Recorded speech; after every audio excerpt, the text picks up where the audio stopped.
Welcome to Grim Fiction, where darkness meets tranquility. Here, we weave haunting tales set to the soothing sound of rain, perfect for those who crave a touch of the eerie to drift off to sleep. Every night, immerse yourself in new stories that blend the mysterious with the calming, transforming your nights into a journey through the shadows. Subscribe now and let the rain carry you into a world of chilling tales posted daily, just for you. The key was small, heavy, and cold in Lila's palm. She had expected the house to look charmingly rustic, something she could fix up in a few weekends.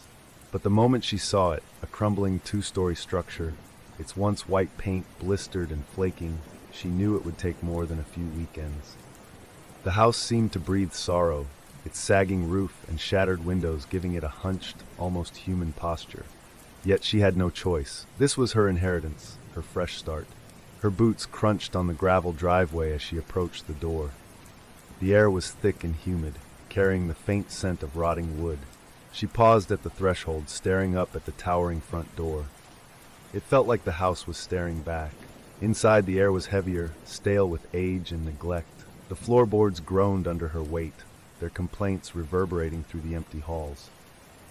The layout was simple enough: kitchen to the left, a large sitting room to the right, and a narrow staircase at the back. Cobwebs draped over the banister, and dust blanketed every surface.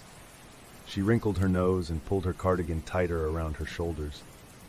The dim, muted light filtering through the broken windows made everything look gray and lifeless. As she moved through the house, a peculiar sense of unease took hold.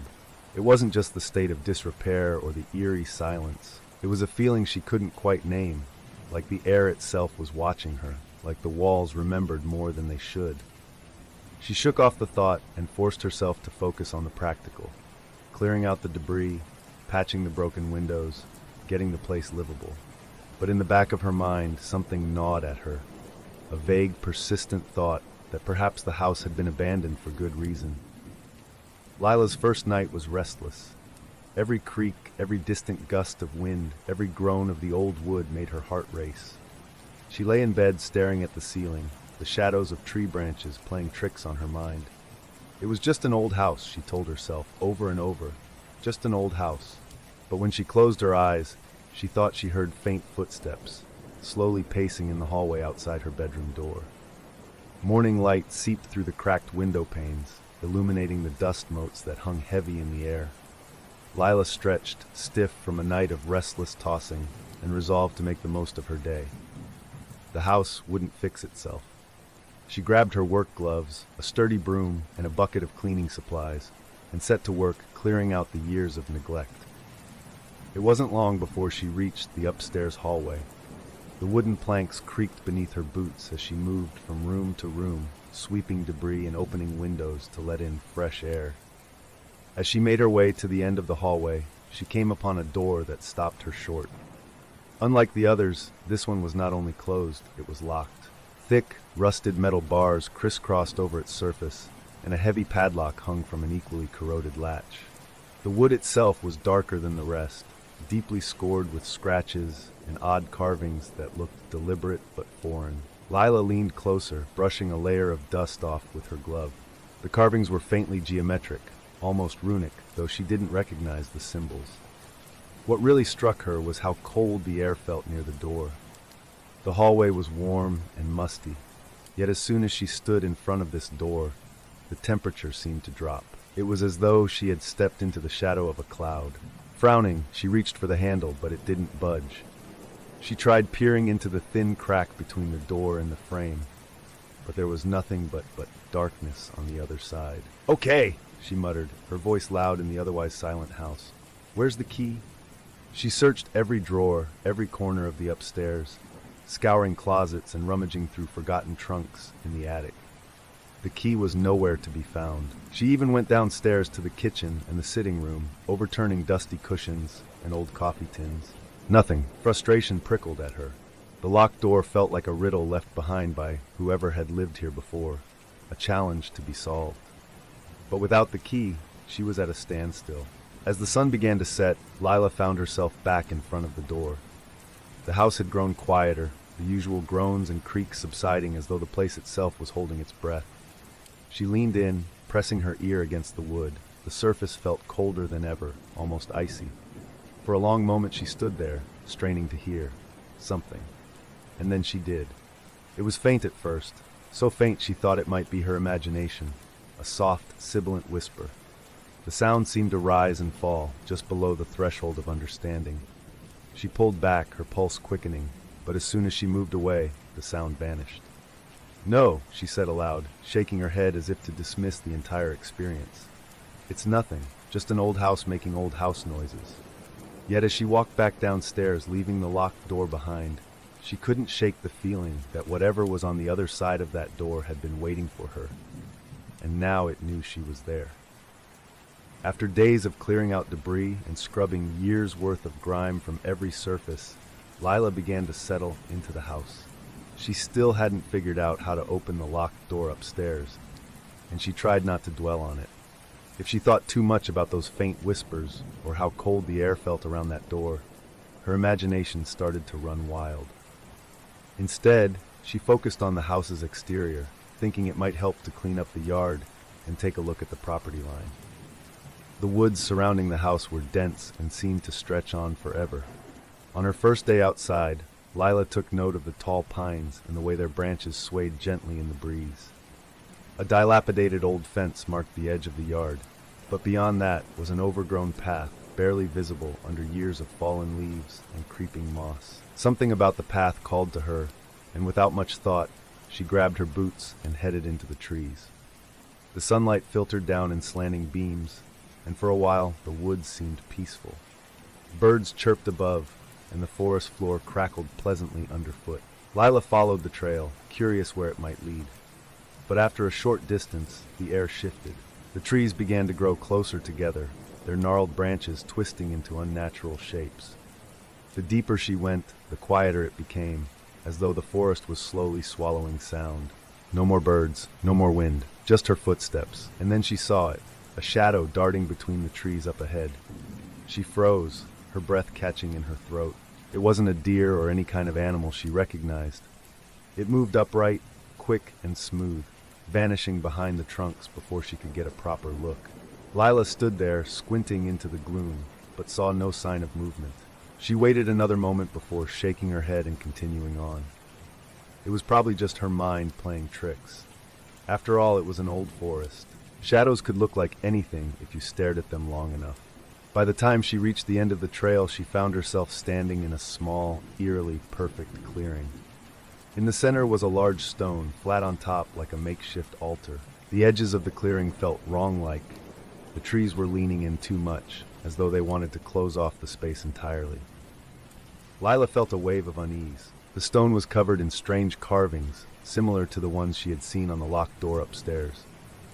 She ran her fingers over the markings, and a chill ran up her spine.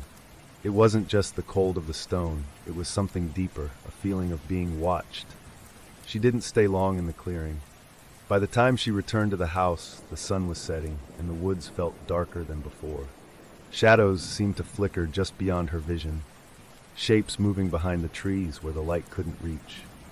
That night, as she lay in bed, she heard it again, the low, rhythmic tapping sound. It came from the woods this time, distant but steady, as if someone or something was marking time in the darkness. It was only her second night listening to the woods, but she already hated the sound. Even when she tried to convince herself it was just an old branch knocking in the breeze, a nagging feeling in her gut told her otherwise. The attic was the last place Lila wanted to clean, but she knew she had to face it eventually. After days of working on the main floors, she finally mustered the courage to climb the narrow stairs. The door to the attic groaned as she opened it, and a dry, musty smell wafted out. Sunlight streamed in through a tiny, filthy window, revealing stacks of boxes, forgotten furniture, and a thick carpet of dust.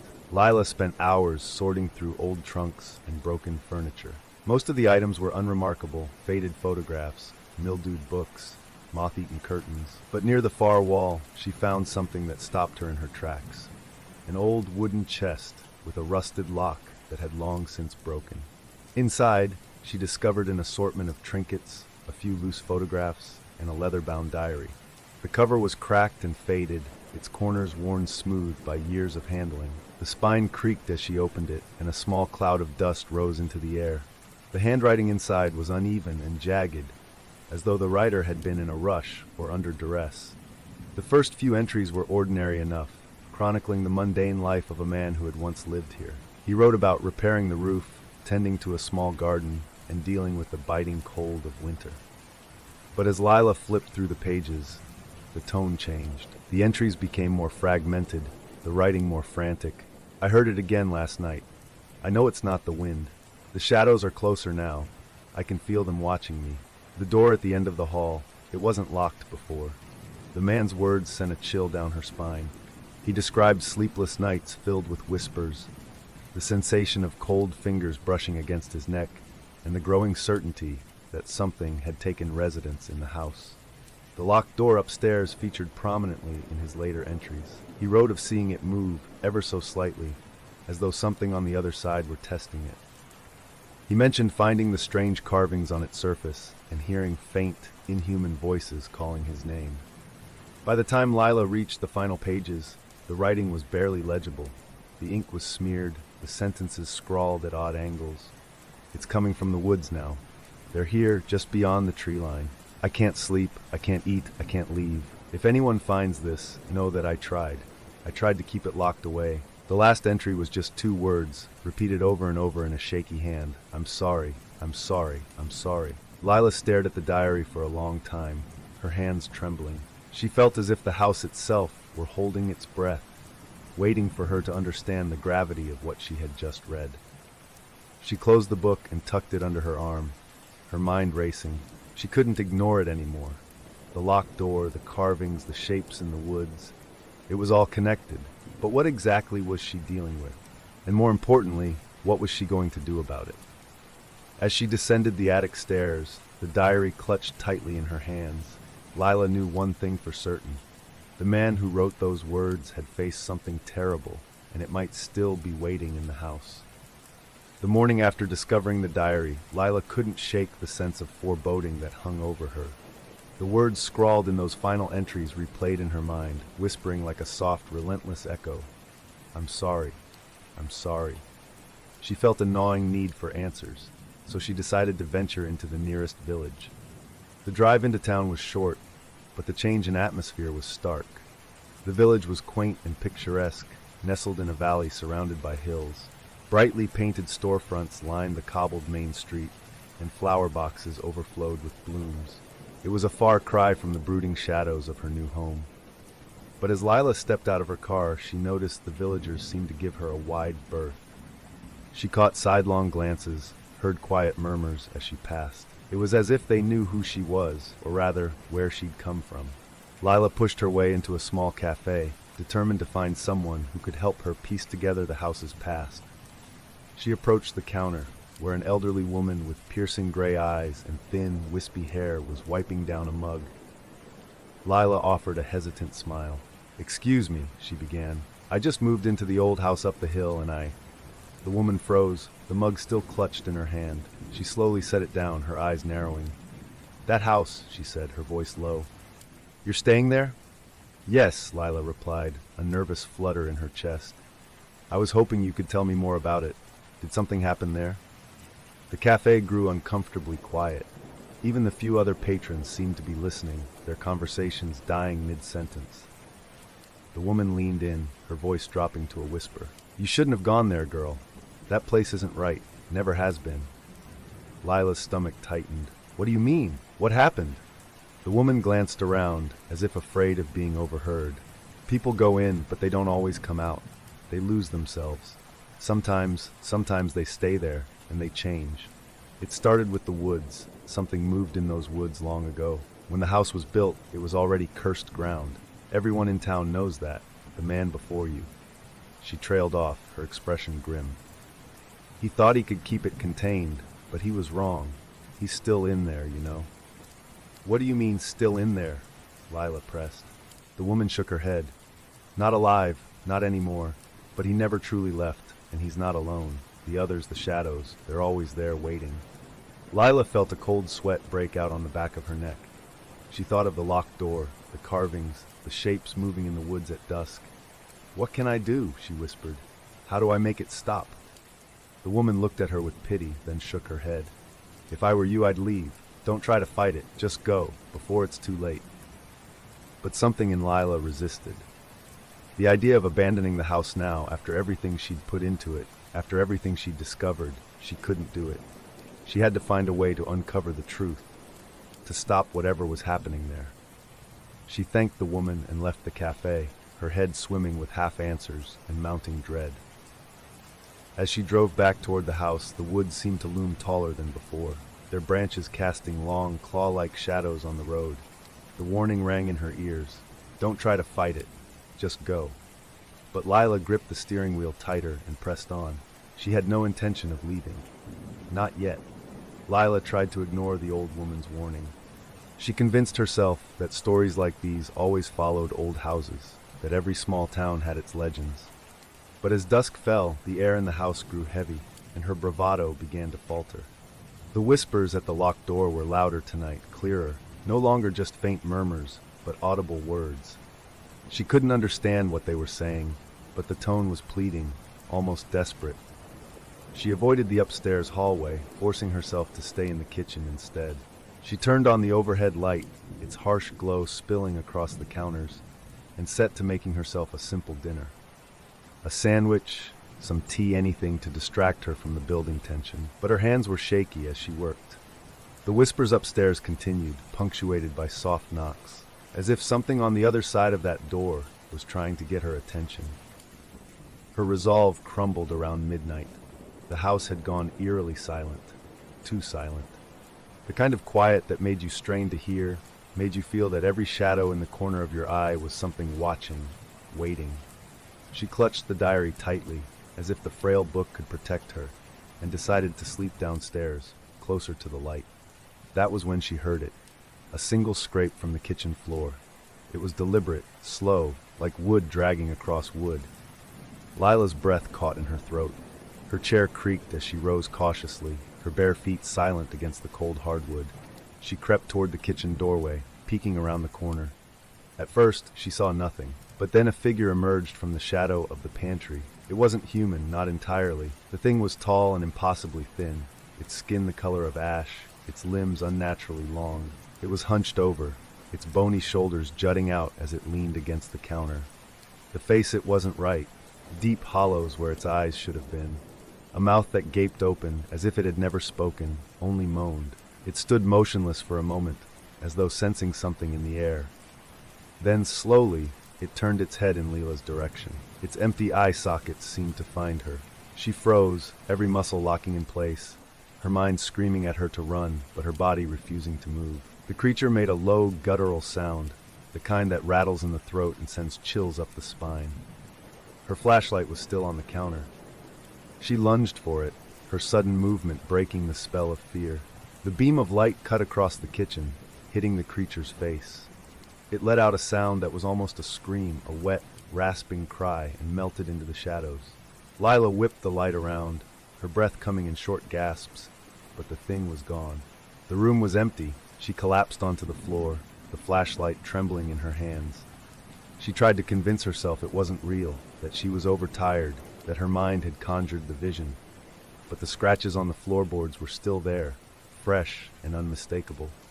And in the silence that followed, she thought she heard the faintest echo of the thing's rasping voice. Just one word this time, breathed softly into the still air.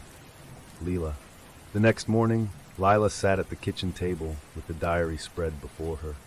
Her hands still trembled as she flipped through its pages. The image of the creature from the night before lingered in her mind, haunting her thoughts. She had no doubt now that whatever plagued this house and the woods beyond was very real. The questions had shifted.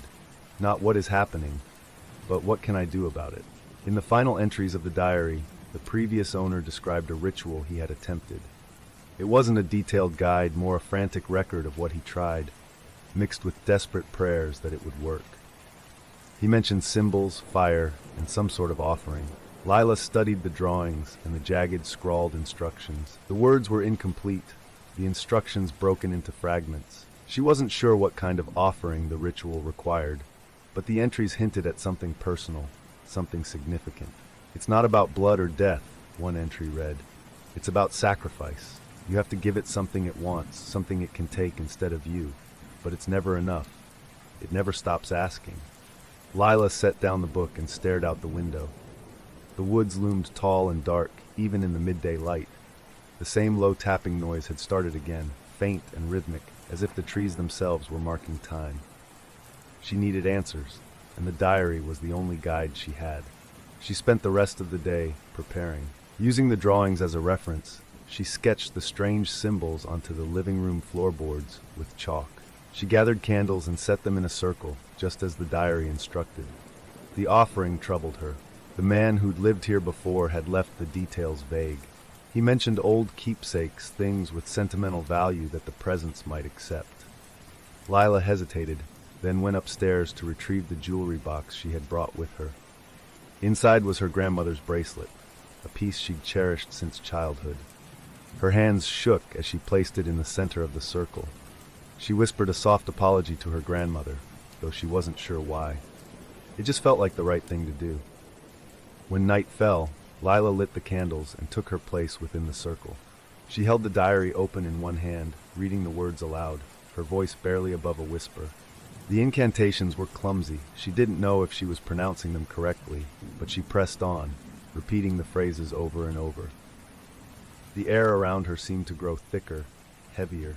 The room grew colder.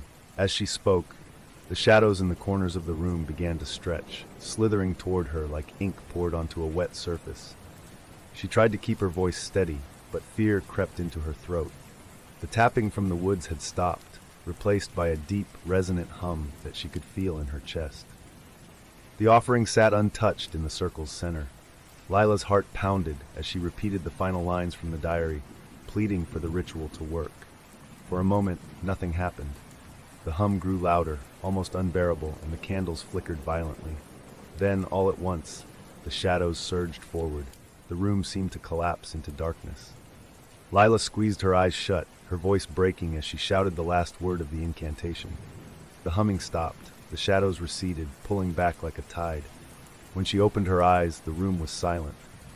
The candles had gone out, and the air felt lighter, almost normal. Her grandmother's bracelet was gone. She sat there in the dark, her breathing shallow. Had it worked? The creature, the whispers, the tapping, had she banished them? She wanted to believe she had, but something deep inside her whispered that it wasn't over. Not yet. Lila woke to the sound of rain hammering against the windows. The storm had rolled in during the night, and now it seemed intent on tearing the house apart. The old wood groaned under the pressure of the wind, and distant thunder rumbled through the bones of the structure. It had been hours since she performed the ritual. Despite the initial quiet that followed, she had been unable to sleep. The faint sense of wrongness still lingered, wrapping around her like a second skin. Something was still there, she could feel it. She sat at the kitchen table, clutching a lukewarm cup of tea, when the whispers began again. This time they were louder, coming not from the locked door upstairs, but from all around her.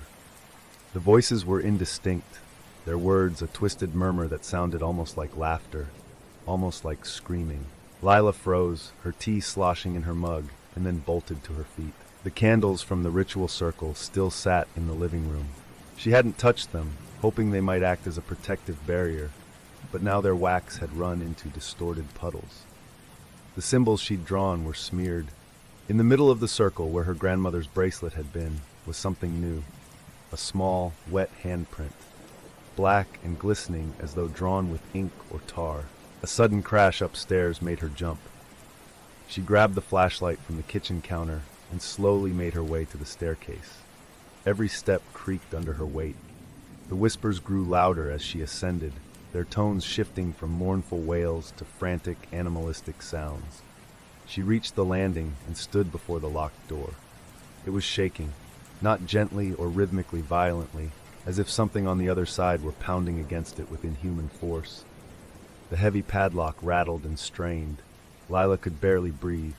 She raised the flashlight and trained its beam on the door, half expecting it to burst open at any moment. The door stopped moving. For a heartbeat, there was silence. Then, with a thunderous crack, the wood split down the middle. The lock fell to the floor, and the door swung open with a long, aching groan. Lila screamed as something came through the threshold, a swirling mass of shadow and form, not quite solid, not quite smoke. The air filled with the stench of decay, and the temperature plummeted. She stumbled backward, nearly dropping the flashlight, but managed to keep the beam trained on the thing as it moved toward her. It wasn't the creature she had seen before, not exactly. This was worse. Its shape shifted with every second, limbs stretching and retracting, a grotesque face emerging only to dissolve into blackness again. And it was angry. She could feel it raw, seething rage pouring off of it in waves. Lila stumbled into the living room, her heart pounding so hard it felt like it might burst. She grabbed the diary from the coffee table, flipping frantically through its pages, searching for anything she might have missed. The symbols, the incantations, the warnings, it was all there, but there was no next step. The man who wrote it had only described the ritual, never what to do if it failed. If this was what he'd meant by, "it's never enough," then she had no idea how to stop it. The shadow thing surged toward her. In her panic, she grabbed one of the candles from the ritual circle and hurled it at the creature. It did nothing. The thing simply flowed around it, as though mocking her attempts to fight. Its movements grew more erratic, more forceful, as it approached the diary in her hands. She realized with sudden clarity that this was what it wanted, not the offering, not the symbols, but the words themselves. The diary wasn't a guide to defeat it. It was a lure, a trap. The man before her had recorded his madness not to save himself, but to ensure that someone else would try again. The creature followed, filling the air with a terrible, bone-shaking howl. It was no longer bound by the door or the room. The storm outside raged on, and she stumbled out onto the porch, gasping for air. Lightning illuminated the woods, and for the first time she saw dozens, no hundreds, of those same shifting shadows moving among the trees. She was surrounded. She clutched the diary tightly, a wild, desperate thought forming in her mind. If the diary was the bait, maybe destroying it would break the cycle. She had no idea if it would work, but it was all she had. Without hesitation, she ran back inside, grabbed the matches from the kitchen, and set the diary ablaze. The pages curled and blackened, the ink bubbling and running down the fragile paper. The howling stopped. The creature froze, its form wavering. Lila watched, her breath caught in her throat as the shadow began to shrink. The fire consumed the diary, and the creature screamed, an ear-splitting guttural cry that echoed through the house. Its edges disintegrated, its body collapsing inward until it was nothing more than a thin wisp of smoke. The silence that followed was deafening. Lila sank to the floor, staring at the smoldering ashes. It was gone. The house felt lighter, almost peaceful. But even as she sat there, trembling and drenched in sweat, she couldn't shake the feeling that she had only traded one problem for another. The diary was gone, but the house remained, and so did the woods. She knew deep down that this wasn't the end. The presence had retreated, but it wasn't defeated. Not entirely. Not yet. The sun rose slowly over the horizon, its light creeping into the kitchen where Lila sat at the table, staring blankly at the blackened remains of the diary. Her body ached with exhaustion, her throat raw from the screams she didn't remember making. Outside, the storm had passed, leaving the woods strangely calm. The air smelled fresh, as though the rain had washed away not only the dirt and grime, but the lingering sense of dread that had clung to the house. She knew better than to trust it. The previous night's events played over and over in her mind. The shadows, the screams, the way the thing from the locked room had twisted and reformed as it came for her. And then the diary, its destruction had saved her. At least she hoped it had. But as she sat in the soft morning light, she couldn't help but notice that the house still felt alive, still felt occupied. When she finally gathered the courage to return upstairs, she found the door at the end of the hallway standing wide open. Beyond it lay a small, plain room. The walls were bare, the floor covered in a thin layer of dust that hadn't been disturbed in years. In the center of the room, an old wooden chair sat under a single beam of sunlight that shone through a cracked window. It looked so ordinary, so mundane, yet Lila felt as though she were standing in a chapel, some sacred place she had no business being. She wanted to turn away, but her feet wouldn't move. After a moment, she stepped inside. The air was cold, unnaturally so, She crossed the room, her boots leaving faint impressions in the dust. As she stood before the chair, she noticed a single piece of paper resting on its seat. It hadn't been there the night before, she was certain of it. Her trembling fingers reached for the paper. When she lifted it, she found that it wasn't just paper. It was a page from the diary. The words were familiar. It was the final entry, the one she had read weeks ago when she first found the book. I can hear them coming. I'm sorry. The ink looked fresh, as though it had been written that very morning. Her pulse quickened, and she spun around, expecting to see something standing in the doorway. But the room was empty, and the house was silent. Lila crumpled the page in her fist and stormed out of the room, slamming the door behind her.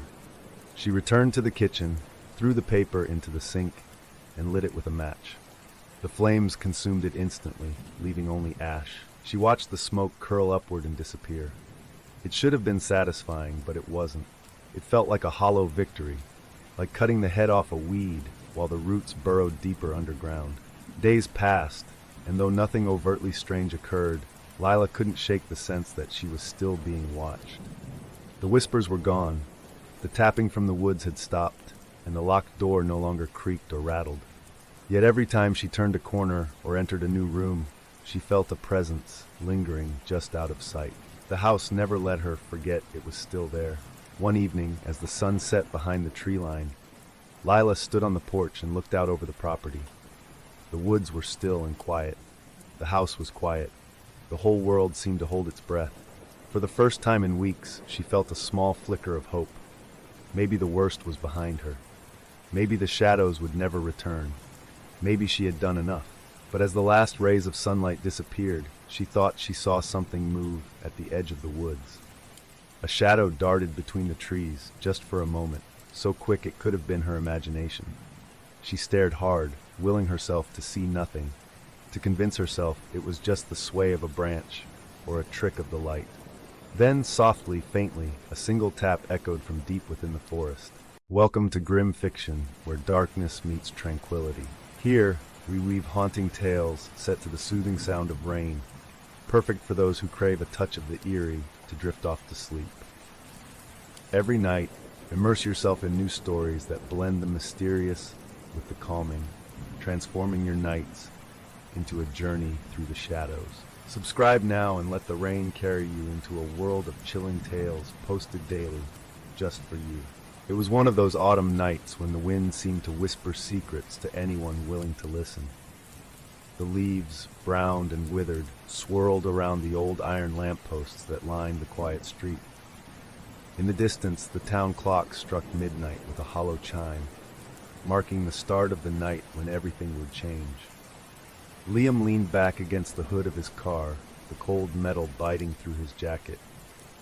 He was surrounded by his friends, Sarah, Marcus, Emma, and Dylan, who were all huddled close, trying to stay warm in the chilly air. The group was restless, their breath visible in the frosty night. They had all gathered for their usual weekend hangout, but the conversation had taken a darker turn. "You guys heard about Blackwood House, right?" Dylan asked, his voice barely above a whisper, as if saying the name too loudly might summon something unwanted. The others exchanged wary glances, except for Marcus, who snorted in disbelief. Yeah, haunted house, creepy old man who did rituals, blah blah blah. It's just a bunch of stories to scare kids," Marcus said, rolling his eyes. Sarah shook her head. "It's more than just stories, Marcus. People have disappeared there. My cousin swears he saw lights in the windows, even though the place has been abandoned for years." "Please," Emma scoffed, though there was an edge of nervousness in her voice. "It's just some old house. There's probably squatters or animals in there, not ghosts." But the air around them seemed to grow colder, as if the mention of the house's name carried some kind of curse. Liam, who had been mostly silent, cleared his throat. "All right, let's settle this once and for all. I say we go there tonight." Dylan's eyes widened. "Wait, you're actually serious? I was just kidding." "Scared?" Liam teased, a grin spreading across his face. "I mean, it's just an old house, right? What's there to be afraid of?" Emma bit her lip, her eyes darting nervously between her friends. "I don't know, Liam. The stories, they aren't just legends. People say once you step inside, the house knows you're there. It feeds on fear. Sarah nodded in agreement, but Marcus scoffed again. You all sound like you're 12. Fine, let's make it interesting. If we can stay in Blackwood House until dawn, I'll buy everyone breakfast for a month. Liam smirked. And if we chicken out, then you're buying, Marcus shot back, crossing his arms confidently. What's it gonna be? There was a pause as everyone considered the offer, the thrill of the dare mixed with the tension in the air. Finally, Emma sighed. Fine, but if something happens, I'm blaming all of you. With the challenge accepted, they piled into Liam's car, the engine roaring to life. As they drove through the darkened streets, the town's familiar lights faded behind them. The road became narrower and bumpier as they approached the outskirts, the trees closing in like twisted fingers reaching toward the sky. After a tense half-hour drive, the headlights finally illuminated the looming silhouette of Blackwood House. The mansion stood like a forgotten relic at the edge of the forest, its roof sagging under decades of decay. Its windows were shattered, the glass glinting like jagged teeth in the moonlight. Vines crawled up the walls, almost as if the forest itself was trying to swallow the house whole. Jesus, it's worse than I imagined, Dylan muttered, leaning forward in his seat for a better look. Let's get this over with, Liam said, parking the car on the overgrown gravel driveway. He killed the engine, and for a moment there was only silence, heavy, oppressive, and suffocating. As they climbed out of the car, the cold seemed to wrap around them like a damp shroud. The house loomed ahead, its once grand front door now hanging slightly ajar, as if inviting them to step inside. This place is seriously giving me the creeps, Sarah whispered, clutching Emma's arm. But there was no turning back now. Pride, curiosity, and the weight of the dare pushed them forward. Marcus led the way, pulling a heavy flashlight from his backpack. Let's go. First one to scream owes the rest of us a drink, he joked, though his voice shook slightly. The group walked up the cracked stone steps, the wind howling around them like a distant wail. The floorboards creaked ominously under their feet as they crossed the threshold into the house. The moment they stepped inside, the door behind them creaked shut with a loud bang, making them all jump. Was that the wind? Emma asked, her voice barely a whisper, but no one answered. The air inside was heavy, thick with the scent of damp rot and something else they couldn't quite place. It was as if the house had been holding its breath, waiting for them to arrive. As they ventured deeper into the darkness, their flashlights flickered. The shadows seemed to move just out of sight, and somewhere in the depths of the house, a faint tapping sound echoed. It was as if the house was waking up. The old house loomed before them like a sleeping beast, hidden away in the dense, tangled woods that surrounded it. The crumbling structure looked as though it was sagging under the weight of its own dark history. The wind whispered through the towering trees, carrying with it the scent of decaying leaves and wet earth. It was unnervingly silent, save for the occasional rustle of the branches above. Liam cut the engine, plunging them into a sudden, suffocating quiet. The headlights dimmed, leaving only the moon's feeble light to cast long, eerie shadows across the front of Blackwood House. As the group stepped out of the car, the gravel crunched underfoot, sounding unnaturally loud in the stillness. Dylan adjusted his jacket, trying to suppress a shiver. This place doesn't feel right, he muttered, glancing over his shoulder as though something might be watching from the darkness beyond the trees. Don't go chicken on us now, Marcus teased, though his voice was forced. It's just an old rundown house. We'll be in and out. By sunrise, we'll be laughing about this over waffles. Sarah shot him a skeptical look, pulling her scarf tighter around her neck. If we make it to sunrise, she said, only half joking.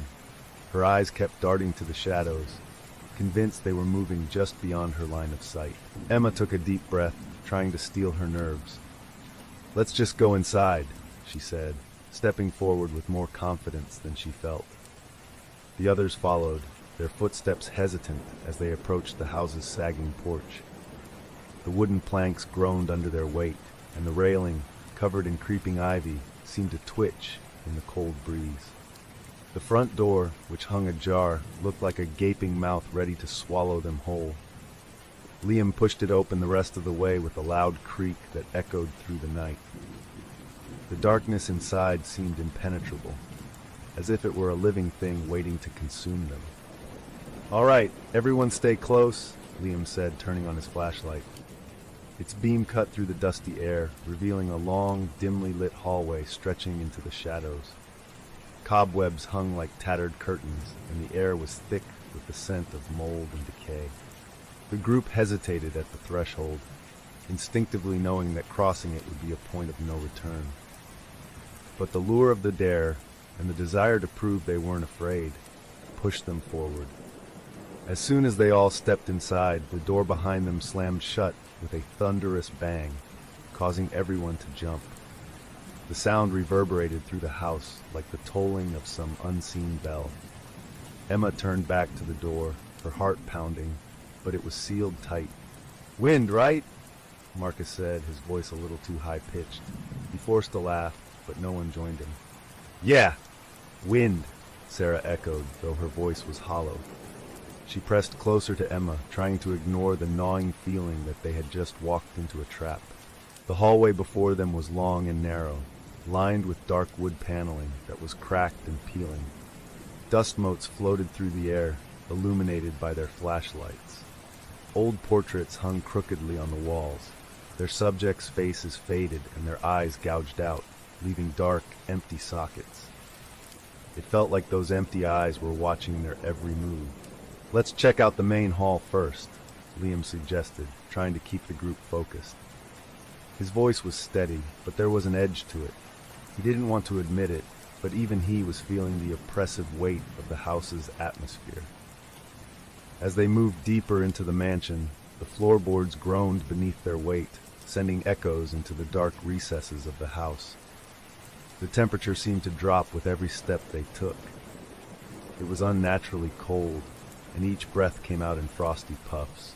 They emerged from the hallway into what must have once been a grand foyer. A massive chandelier hung precariously from the ceiling, its crystals coated in a thick layer of dust. The once opulent staircase that dominated the room had partially collapsed, leaving jagged wooden beams pointing upwards like broken ribs. Moonlight filtered through the shattered windows, casting pale beams of light that seemed to flicker, as though struggling against the darkness. "This place is a death trap," Dylan muttered, looking at the crumbling staircase. "I can't believe we're actually doing this." "You're welcome to head back to the car if you're scared," Marcus shot back with a smirk, but even he didn't sound convinced. His flashlight beam trembled slightly as he scanned the room. Emma's attention was drawn to a grand, ornate door on the far side of the foyer. Its surface was carved with strange symbols that seemed to twist and shift under the flickering light. "Hey, do you guys see that?" she asked, her voice barely a whisper. Before anyone could respond, a soft thump echoed through the foyer, followed by a scraping noise, like something heavy being dragged across the floor above them. The sound was distant, but unmistakable. "What was that?" Sarah asked, her eyes wide with fear. "Probably just the house settling," Marcus said, though his face had gone pale. "No way," Dylan muttered, shaking his head. "That sounded like footsteps." They stood frozen for a moment, listening. The house was silent again, as if it were holding its breath. Then, out of nowhere, a loud crash came from somewhere deep within the mansion, followed by the sound of something or someone whispering. The whispers were unintelligible, but they were coming from all around them, echoing off the walls. Emma's hands shook as she gripped her flashlight tighter, the beam dancing across the crumbling wallpaper. Liam turned to the others, his face grim. "We need to stick together," he said, his voice barely louder than a whisper. "No splitting up. We'll find a room we can barricade ourselves in and wait this out until morning." But the house seemed to have other plans. As they turned to head back the way they came, they found the hallway they had entered through was gone, replaced by a solid wall of decaying wood.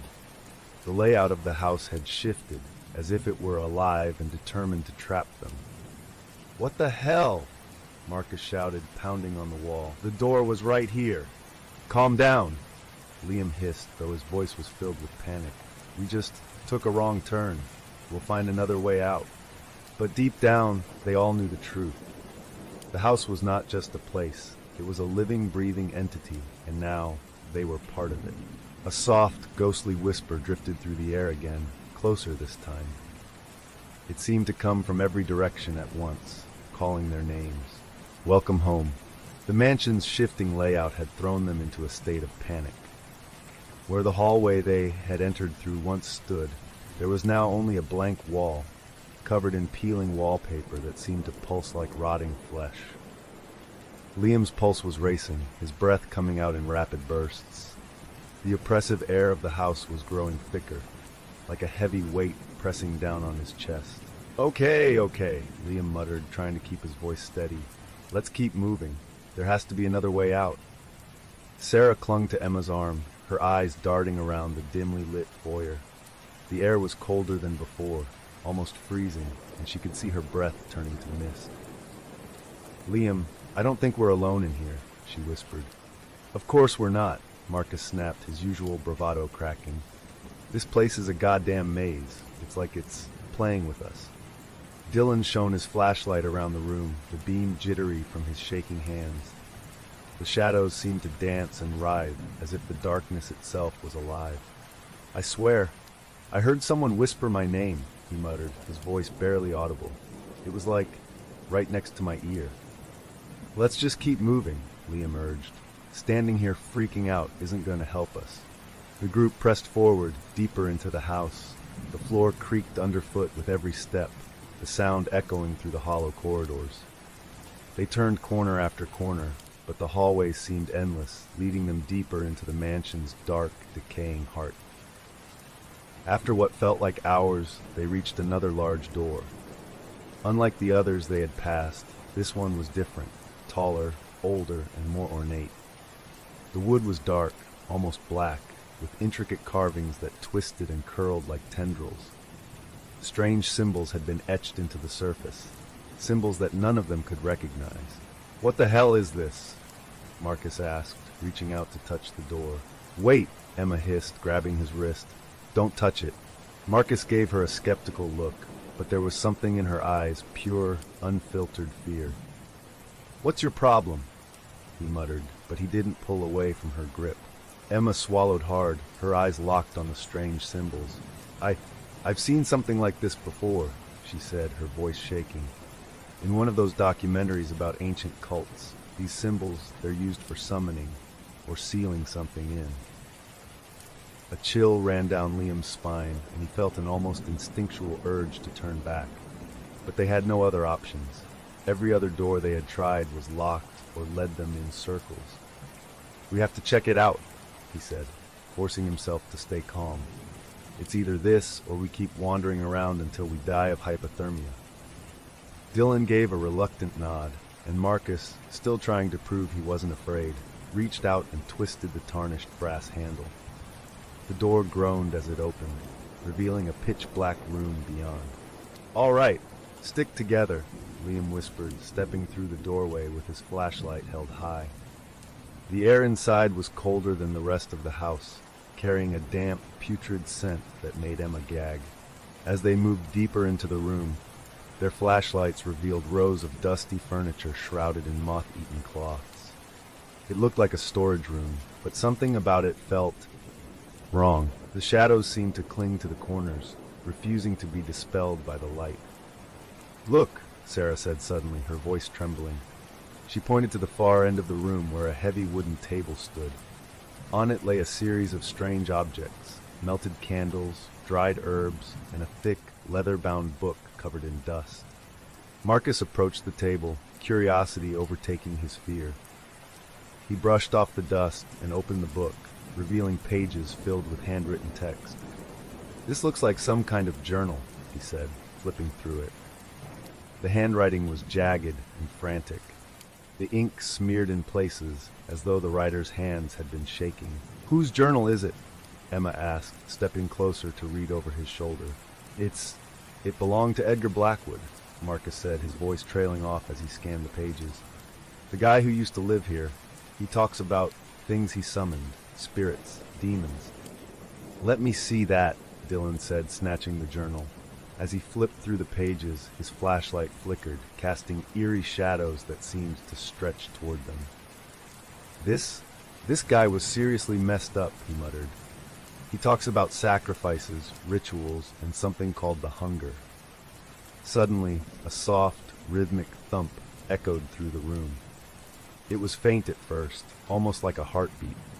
Everyone froze, their flashlights trembling as they tried to locate the source. The sound seemed to be coming from the far side of the room. "What the hell is that?" Sarah whispered, her voice shaking.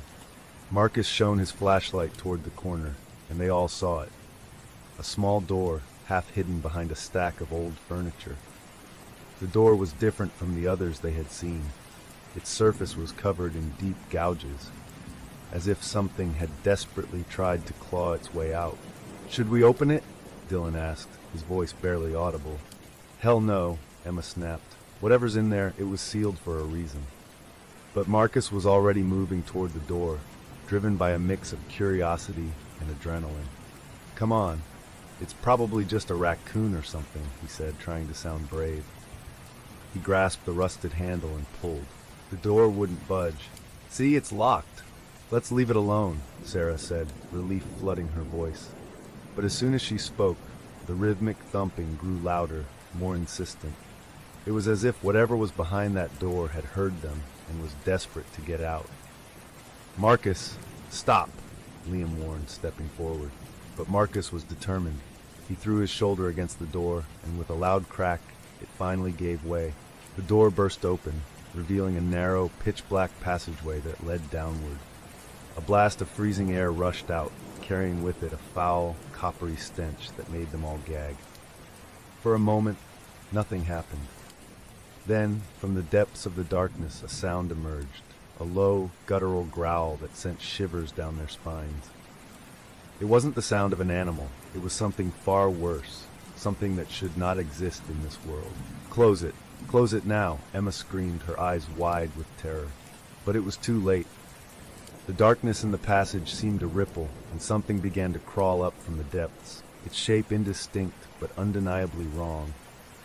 The air around them grew heavy, almost suffocating, as if the house itself were holding its breath. Liam and Marcus slammed the door shut, but the thumping on the other side continued, even more frenzied than before. The house seemed to tremble, and the whispers returned, louder, clearer, chanting in a language none of them could understand. "Run!" Liam yelled, grabbing Sarah's arm. They fled the room, their footsteps echoing through the darkened halls as the sound of that horrific growl followed them. Whatever they had just unleashed, it was no longer confined to the locked room. And it was coming for them. The group's panicked footsteps echoed through the narrow, twisting hallways as they fled from the locked room. The air was thick with dust and the scent of decay, making it hard to breathe. Every turn they took seemed to lead them deeper into the house, as if it were deliberately trying to disorient them. It was no longer a question of finding a way out. Their only thought now was to put as much distance as possible between them and whatever they had unleashed. "Where the hell are we?" Dylan panted, his voice ragged. "None of these halls look familiar." "I don't know!" Liam shouted, frustration seeping into his voice. "The house, it keeps changing. Just keep moving." As they turned a corner, they stumbled into what seemed to be an old sitting room.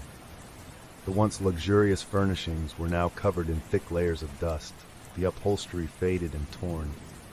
Heavy, moth-eaten curtains hung limply over cracked windows, blocking out what little moonlight could filter through. Sarah leaned against the wall, gasping for breath. We can't keep running like this," she said, her voice barely more than a whisper. "We need to find somewhere to hide, just for a moment." Marcus nodded, wiping sweat from his forehead despite the freezing air. "Fine, but let's make it quick. Whatever that thing is, it's not going to stop until it finds us." Emma's eyes darted around the room, her flashlight sweeping over the dusty remnants of another era. "Look, there's a door over there," she pointed. "Maybe it leads to a room where we can catch our breath."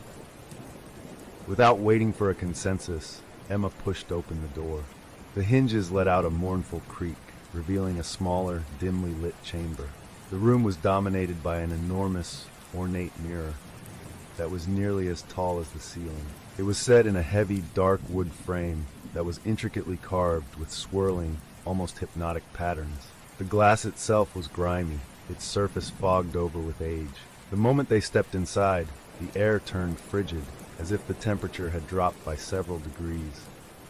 The cold was biting, almost unnatural, making their skin prickle with goosebumps. "Let's just stay here for a minute," Liam said, trying to steady his breathing. "We need to figure out what the hell we're going to do." Dylan, still shaking from the adrenaline, sat down on a dusty armchair, his flashlight flickering weakly. "It's alive," he whispered, staring at the walls as if expecting them to move. "I swear I heard it whispering to me back there." "Don't say that," Sarah hissed, hugging herself tightly. "The house is just old. It's creaking, that's all." But they all knew it wasn't just the creaking of old wood. The house was alive, watching them, listening to their every move. Meanwhile, Emma couldn't take her eyes off the mirror. There was something strange about it, something that drew her in despite the knot of fear in her stomach. The glass seemed to shimmer, almost like it was breathing. Curious, she wiped her hand across the dusty surface, clearing a small patch. Her reflection stared back at her, but something was wrong. It was subtle at first. Her reflection's eyes were a shade darker than her own, and its expression seemed slightly off, more rigid, almost menacing. "Guys, there's something weird about this mirror," Emma called out, her voice laced with unease. "What now?" Marcus grumbled, but he got up and walked over to stand next to her. As Marcus joined Emma, he peered into the mirror, but he saw nothing unusual, just their reflections, standing side by side in the dusty room. "Looks like a normal mirror to me," he said with a shrug. But even as he spoke, he noticed Emma's reflection wasn't moving. While the real Emma turned to glance at Marcus, her reflection remained facing forward, its eyes locked on his. "What the?" Marcus blinked, convinced he was imagining things. But when he looked back, Emma's reflection slowly began to grin, a wide, unnatural smile that stretched far too wide, revealing teeth that seemed sharper than they should be. "Emma, do you see that?" he whispered, panic rising in his throat. "See what?" Emma asked, turning back to the mirror. To her, everything appeared normal. But Marcus staggered back, his face pale. He watched in horror as Emma's reflection stepped forward, pressing its hands against the inside of the glass, as though trying to break through. "Guys, we need to get out of this room!" Marcus shouted, grabbing Emma's arm and pulling her away from the mirror. The others, hearing the panic in his voice, immediately sprang to their feet. But it was too late. The mirror's surface rippled like water, and a cold skeletal hand shot out, grabbing Marcus's wrist with a grip like iron. He screamed as he felt something icy cold wrap around his arm, pulling him toward the mirror with unnatural strength. "Help me! It's got me!" Marcus yelled, desperately trying to pull free. The others rushed forward, grabbing onto him, trying to drag him back. But whatever was in the mirror was far stronger than it looked. Liam and Dylan managed to pull Marcus free just as the mirror's hand released him. He fell back onto the floor, gasping, his face pale and covered in sweat. A dark bruise in the shape of skeletal fingers was already forming on his wrist. "What the hell was that?" Sarah cried, backing away from the mirror, her eyes wide with terror. The mirror's surface was calm again, but now there were faint, ghostly faces pressing against the glass, their eyes hollow and mouths open in silent screams. The faces seemed to shift and writhe, as though they were trapped inside, desperate to escape. "It's some kind of trap," Emma stammered, her voice barely more than a whisper. "Whatever Edgar Blackwood did, it's in that mirror." "We have to get out of this room," Liam shouted. "Now." Just as they turned to leave, the door they had entered through slammed shut with a deafening crash. The chandelier above them flickered, casting shadows that seemed to stretch and twist like grasping hands. "We're trapped!" Dylan yelled, pounding on the door, but it wouldn't budge. It was as if the house had sealed them in. Then, a low, mocking laugh filled the room, coming from everywhere and nowhere at once. The sound was cold, inhuman, filled with malice. The faces in the mirror began to move faster, their eyes following the group, their mouths twisting into grotesque grins. Liam's flashlight flickered and died, plunging them into darkness. The laughter grew louder, more intense, filling their ears until it was almost deafening. Sarah let out a scream, and suddenly the mirror shattered with an explosive crash, sending shards of glass flying in every direction. Silence fell, thick and suffocating. The room was pitch black, and the air seemed to hum with malevolent energy. "Everyone okay?" Liam gasped, reaching out blindly for the others. "Yeah, I think so," Emma replied, her voice shaky. "But where's Marcus?" A faint glow came from where the mirror once stood. In its place there was now a gaping, dark hole, a doorway that led into an even deeper darkness, and Marcus was nowhere to be seen. "Marcus?" Sarah called out, her voice trembling.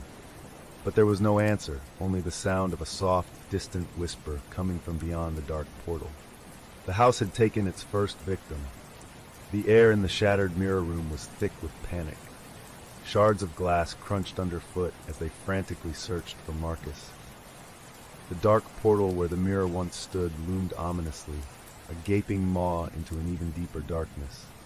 Sarah's voice was shaky as she called out again. "Marcus? Marcus, can you hear me?"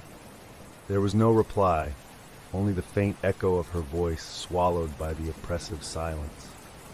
The cold seeped into their bones, making it hard to think straight. It felt as if the house was holding its breath, waiting for them to make a move. "Where did he go?" Dylan muttered, his eyes wide with fear. "He was right here." Maybe he fell through that hole," Emma suggested, her voice quivering as she pointed to the dark opening where the mirror had been. "But if he did, why isn't he answering?" Liam's jaw tightened. "We can't just stand here. We have to go after him." "You're insane!" Sarah snapped, her eyes glistening with tears. "We don't even know where that leads. This place it's not right. If we go in there, we might never come out." Liam turned to face her, his expression grim. "I'm not leaving Marcus behind. If it were you, he'd go after you too." The group exchanged terrified glances, but ultimately, they knew Liam was right. With a collective breath, they stepped toward the dark portal, the faint sound of distant whispers growing louder with every step. One by one, they crawled through the opening. The air beyond was even colder, like stepping into a tomb. The sound of their breathing was loud in the stillness as they emerged into a narrow, damp staircase that spiraled downward into the bowels of the house. The scent of mildew and rot was overpowering, making their eyes water. "Why does every horror movie have to include a creepy basement?" Dylan muttered under his breath, trying to keep his voice steady. "Shut up," Emma whispered, her flashlight shaking in her hands. "We need to stay focused." The stairs seemed endless, spiraling down into a darkness so deep their flashlights could barely penetrate it. The cold stone walls were slick with moisture, and the sound of dripping water echoed around them, magnifying their anxiety. It was as if they were descending into the very heart of the house. Finally, they reached the bottom. The staircase opened up into a vast underground chamber, the ceiling disappearing into darkness above. Their flashlight beams revealed dusty shelves lined with ancient, crumbling books, strange jars filled with unidentifiable substances, and the remnants of what looked like occult paraphernalia scattered across the floor. "This must have been Blackwood's ritual room," Liam whispered, his voice barely audible. "This is where he did, whatever it was he did." Sarah's flashlight swept across the chamber and she froze. "Oh God, look!" At the far end of the room was a large, crudely drawn circle etched into the stone floor, filled with strange, archaic symbols. In the center of the circle was a low altar, covered in what appeared to be dried blood. Chains hung from the walls, their rusty links rattling softly in the draft. "What kind of sick stuff was this guy into?" Dylan asked, his voice tinged with disgust. Emma swallowed hard, her eyes fixed on the altar. "These symbols, they're the same as the ones on the door upstairs. He was trying to trap something, or summon it." A sudden noise, a faint, echoing cry, broke the silence. It was Marcus's voice, faint but unmistakable. "Help, please." Sarah's eyes widened. "Did you hear that? It's Marcus! He's alive!" Without waiting for the others, she dashed toward the sound, her flashlight beam bouncing wildly. "Sarah, wait!" Liam yelled, but she was already sprinting deeper into the darkness. The rest of the group chased after her, their footsteps echoing through the cavernous space. They followed the sound of Marcus's cries until they came to a narrow doorway hidden behind a dusty bookshelf. The door was slightly ajar, and beyond it was a narrow, dark corridor that seemed to stretch on forever. "Marcus, can you hear us?" Liam shouted, but only silence answered. The corridor was so narrow that they had to walk single file, their flashlights barely illuminating the way forward. The deeper they went, the colder it became, their breath misting in the frigid air. It felt like the house was leading them somewhere, guiding them like lambs to the slaughter. After what felt like hours, they stumbled into another room. This one was smaller, the walls lined with what looked like torture instruments, rusted blades, cruel-looking hooks, and chains stained dark with something that might have been blood. But what caught their attention was the figure slumped in the far corner. "Marcus!" Sarah cried, rushing forward. Marcus was sitting on the floor, his back against the wall. His face was pale, his eyes wide and unblinking, staring at something only he could see. His wrists were bound with thick chains, the metal cutting into his skin. As they got closer, they realized his lips were moving, but no sound came out. Liam knelt beside him, trying to shake him out of his stupor. "Marcus, hey, it's us, we're here." But Marcus didn't react. His eyes were glassy, as if he were in a trance. Then, without warning, his mouth opened wide in a silent scream, and his body convulsed violently. "What's happening to him?" Emma cried, backing away in terror. Suddenly, the ground beneath them trembled, and the lights from their flashlights flickered. A cold, malevolent presence filled the room, pressing against their minds like icy fingers. The air was thick with the smell of burning hair and sulfur. And then they heard it, a low, guttural growl that seemed to come from all around them, reverberating through the walls. The shadows on the walls twisted and coiled, taking on shapes that were almost human, but horribly distorted. Sarah screamed as one of the shadows reached out, its long, clawed fingers grazing her cheek. The room seemed to shrink around them, the walls closing in, trapping them with whatever horror they had awakened. Dylan tried to pull Marcus to his feet, but Marcus was like dead weight. "We have to get out of here!" he shouted, panic rising in his voice. But the doorway they had entered through was now gone, replaced by solid stone. They were trapped, surrounded on all sides by those writhing shadows, the growling growing louder, more insistent. Suddenly, Marcus's eyes snapped into focus.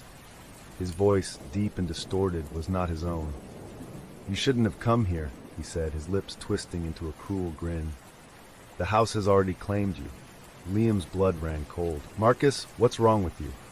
But the thing that was wearing Marcus's face only laughed, a sound that was both human and inhuman at the same time. Then, with a strength that shouldn't have been possible, he shoved Dylan to the ground, his hands now more like claws than human fingers. "Run!" Emma screamed, grabbing Sarah's hand. The others didn't need to be told twice. They bolted deeper into the darkness, leaving Marcus behind. As they fled, the house seemed to shift and contort around them, hallways stretching and twisting like the insides of some enormous, hungry beast. The growling followed them, a chorus of voices blending into a monstrous howl. Behind them, Marcus's laughter echoed, growing louder and more manic, as if the house itself was laughing along with him. Whatever they had unleashed was now free, and it was hungry. The walls seemed to close in on them as they ran. The once spacious corridors twisted like the coils of a serpent, turning the house into a labyrinth of darkness and decay. The shrill sound of Marcus's distorted laughter echoed behind them, growing fainter as they put distance between themselves and whatever horror he had become. But the terror didn't lessen. If anything, it intensified, as if the house itself was whispering threats into their ears.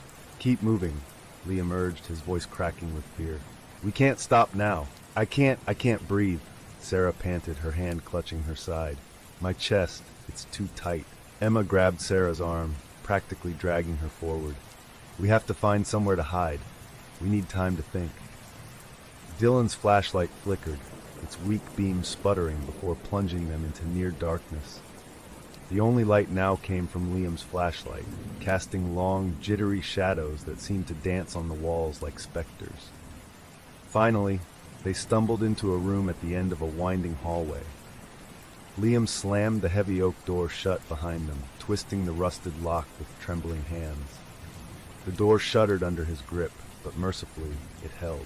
They were in what looked like an old study. The room was cramped, lined with towering bookshelves filled with rotting tomes and papers. A massive desk covered in dust and cobwebs dominated the center of the room. The air smelled stale, tinged with the metallic scent of old ink and mold. What the hell is happening?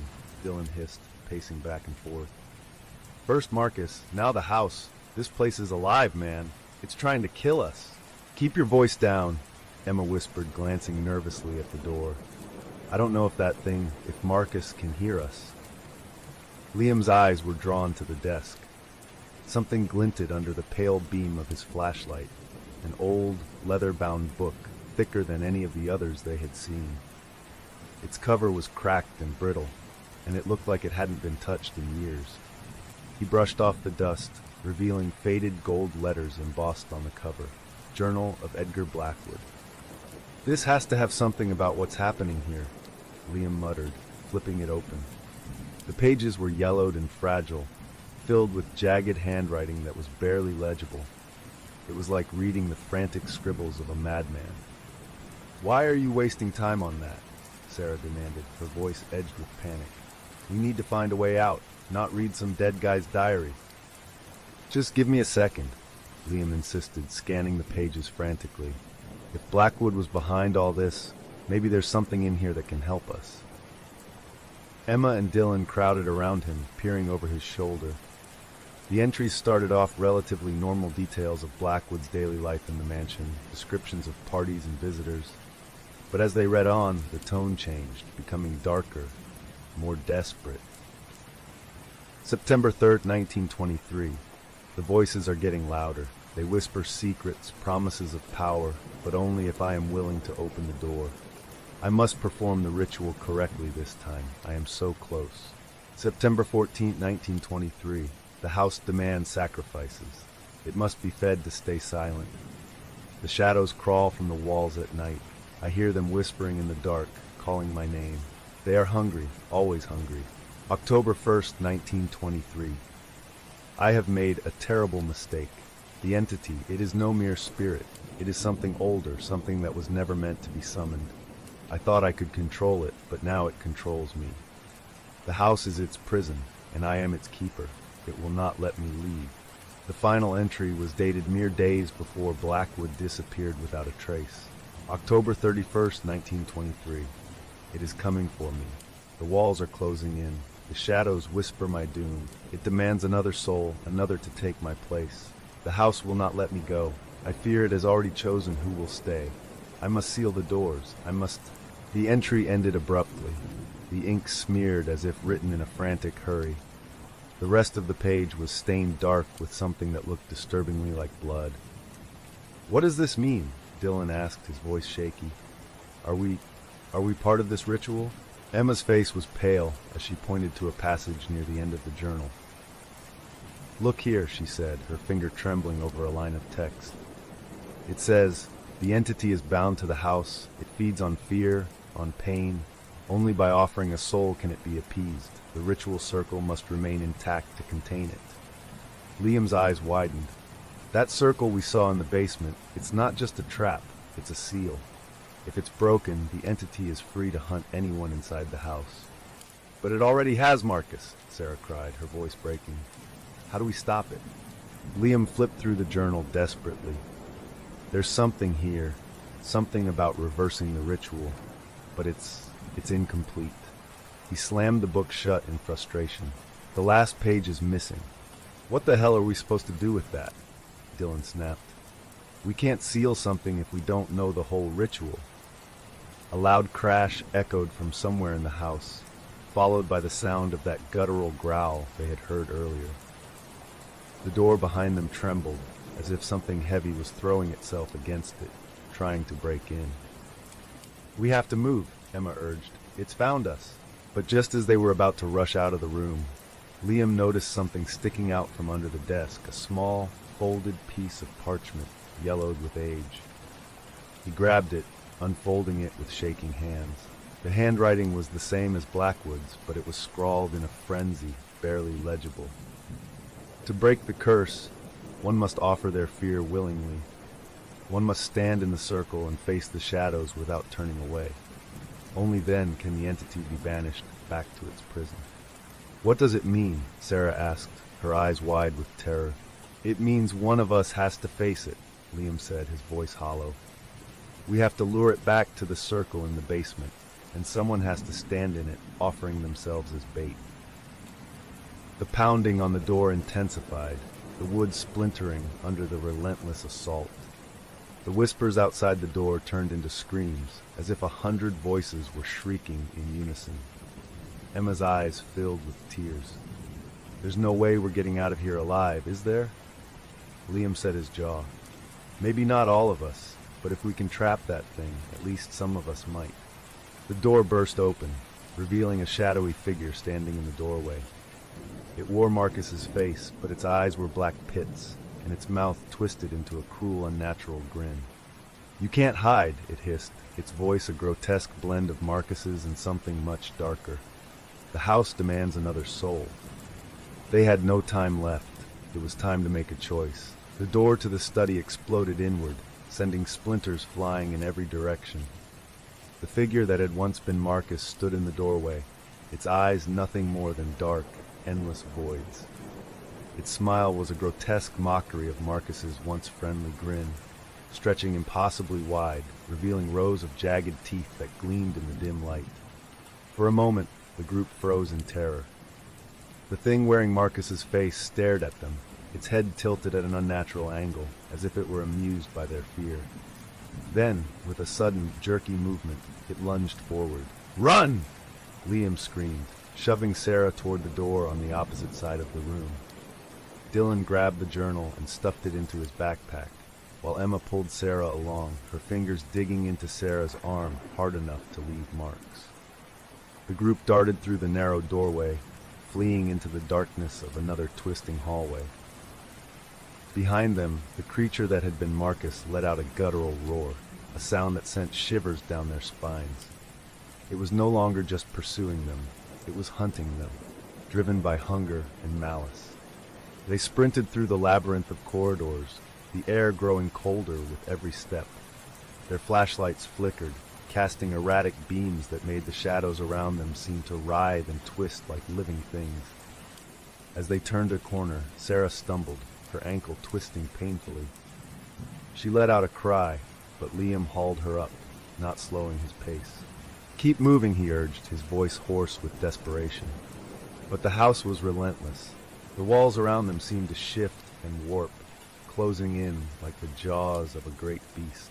Doors appeared and vanished, corridors twisted and turned back on themselves, leading them deeper into the mansion's grasp. The air was filled with the sound of distant whispers, voices that seemed to come from the very walls, calling each of them by name. Emma, Liam, Sarah. The voices were soft, seductive, like a lover's whisper. "Why are you running? You belong here. Stay, forever." "Shut up!" Dylan screamed, clutching his head. The whispers were getting louder, drilling into their minds, trying to worm their way into their thoughts. He could hear his mother's voice, his father's, all whispering the same thing. "Stay. Give in. It will be over soon." Emma's flashlight flickered out completely, plunging her into darkness. She let out a choked sob, stumbling forward blindly. Liam grabbed her hand, pulling her along, but the whispers seemed to be getting louder, more insistent. They were no longer just voices, they were memories, fears, secrets being dragged to the surface. Sarah suddenly stopped, her eyes wide and unfocused.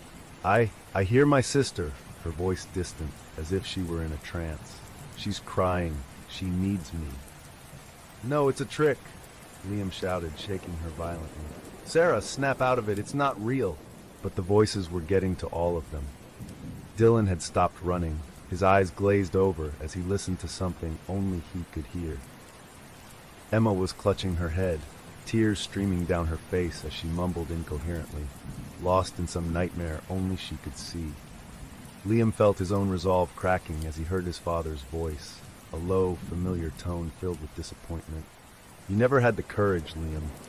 You're just a coward, running away like always. The pressure in his head was unbearable, like a vice tightening around his skull. But he gritted his teeth and forced himself to move. We have to get to the basement, he muttered through clenched teeth. The circle. It's our only chance. With a monumental effort, he yanked Dylan out of his stupor. Dylan, snap out of it? You have the journal, remember? We have to complete the ritual.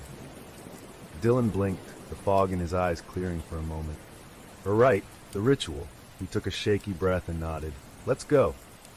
Liam, Emma, Sarah, and Dylan pushed forward, leaning on each other for support.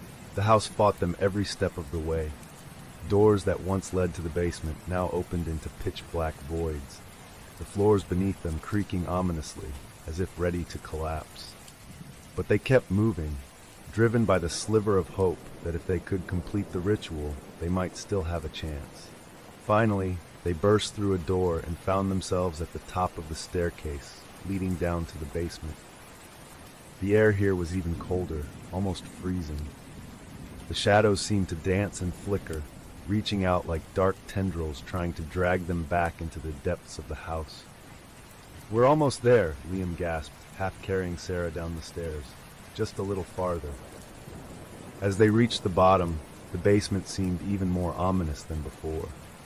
The ritual circle was still there, drawn in dark, dried blood. The symbols etched into the floor seemed to glow faintly, pulsing in time with the steady thumping that filled the air like the heartbeat of some monstrous creature. The journal said someone has to stand in the circle, Emma whispered, her voice barely audible over the pounding in their heads. Someone has to face it willingly. The words hung heavy in the air, each of them knowing what it meant. One of them had to offer themselves, to become the bait to draw the entity back into its prison. I'll do it, Dylan said suddenly, stepping forward. His voice was shaking, but there was a resoluteness in his eyes.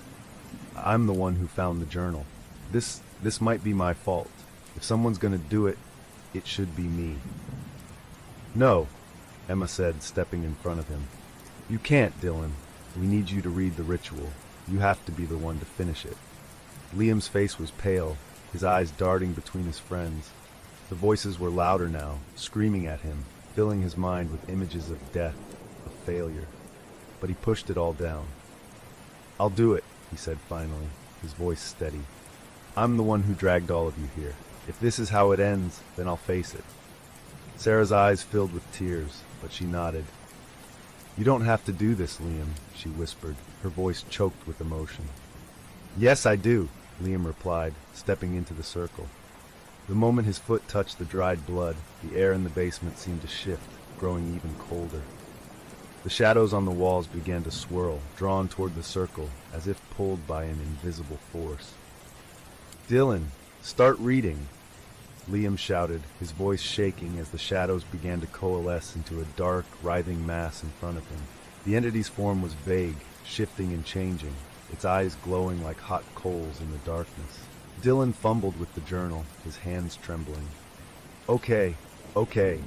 He found the page and began reading the ancient incantation, his voice barely rising above the howling wind that filled the basement. The entity let out a scream, a sound that tore through their minds like knives. The circle around Liam began to glow, the blood on the floor sizzling and smoking as the ritual took effect. Keep going, Emma shouted, clutching Sarah as they watched in horror. The entity was trying to break free, its tendrils lashing out, but the circle held, trapping it within. As Dylan read the final words of the incantation, the entity let out a final soul-piercing shriek. The light in the circle flared, blinding them all. And then, with a deafening boom, everything went silent. When the light faded, the shadows were gone. The basement was eerily quiet. Liam collapsed to the ground, gasping for breath, his body shaking uncontrollably. The ritual was complete, but the cost had been high. The house was silent once more, but they all knew that it was only a matter of time before it awakened again, hungry for new souls. The aftermath of the ritual left the group in stunned silence. The air in the basement was still thick and cold, but the oppressive sense of malevolence had lifted. The shadows no longer seemed to move of their own accord, and the unholy whispers had finally gone silent. The only sound was the heavy, ragged breathing of the four friends who had survived the encounter with the entity. Liam lay on the cold stone floor of the basement, his body trembling from the ordeal. His skin was pale and clammy, and sweat dripped down his face, mingling with the grime and dried blood from the ritual circle. Emma knelt beside him, trying to check for any injuries. "Liam, are you okay?" she asked, her voice filled with concern. Liam opened his eyes, blinking against the dim light. I think so," he rasped, trying to catch his breath. But as he tried to stand, his legs gave out beneath him, and he collapsed back onto the ground. "Take it easy," Sarah whispered, kneeling beside him. Her face was streaked with tears, her eyes wide and fearful. "You did it, Liam. You stopped it."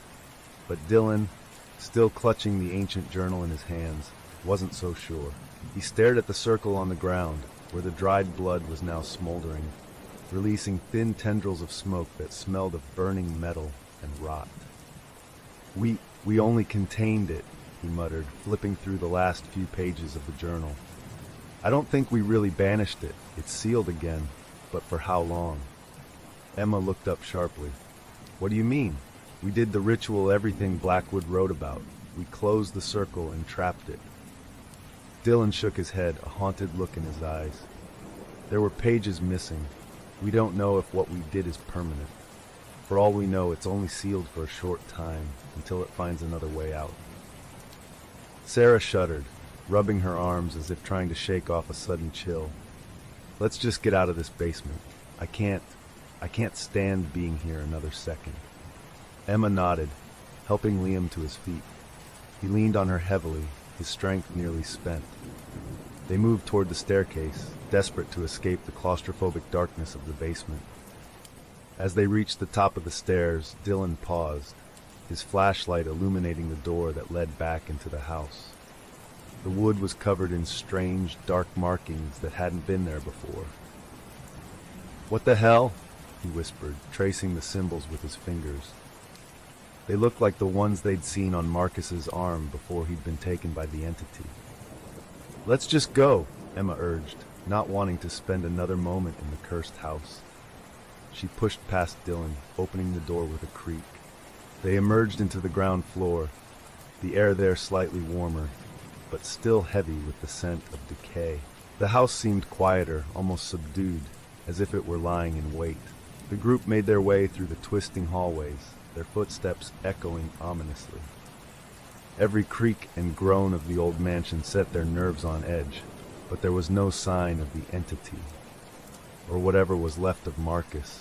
"I don't hear it anymore," Sarah whispered, her eyes darting around nervously. "Do you think it's really over?"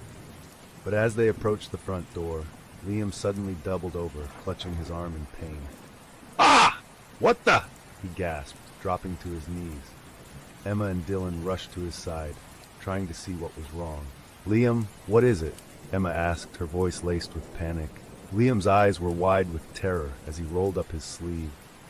On his forearm, dark lines were appearing, spreading like ink beneath his skin. The same concentric circles with jagged lines that they had seen on Marcus's arm were now forming on Liam's flesh. The mark pulsed with a sickly red glow, as if it were alive. "Oh God, no!" Sarah whispered, backing away. "It's the same mark, the one Marcus had." Dylan stared at the mark in horror, the implications dawning on him. The entity, it left its mark on you, Liam. The ritual didn't stop it. It just transferred its curse. It's using you as its new host. Liam looked up, his face pale with dread. "What do you mean, using me?" Emma's eyes were wide with panic. "Dylan, what the hell are you talking about?" "The journal," Dylan said, frantically flipping through the pages again. Remember? Blackwood wrote that the entity needed a soul to feed on, to stay anchored to this world.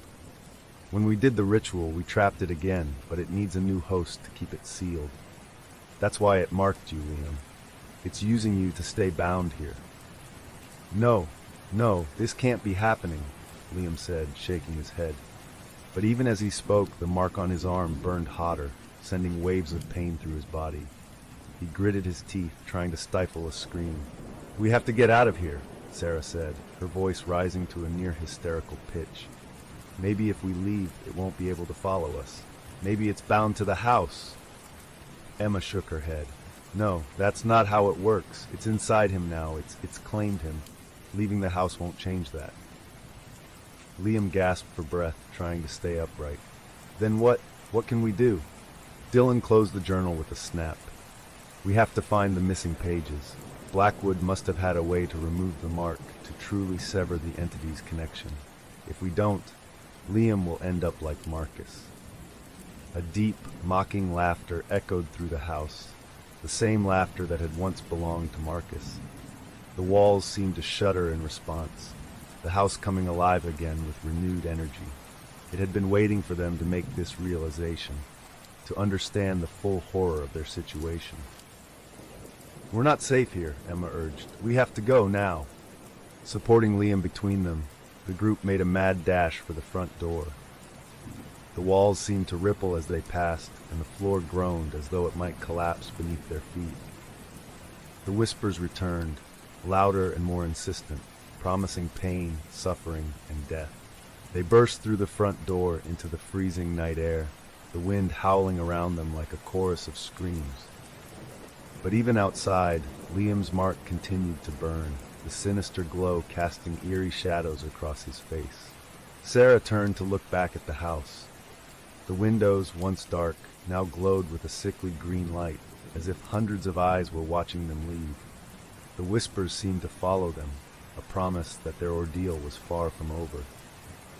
We have to find those pages, Dylan said, his voice filled with grim determination. If we don't, the mark will consume Liam, and the entity will be free to hunt again.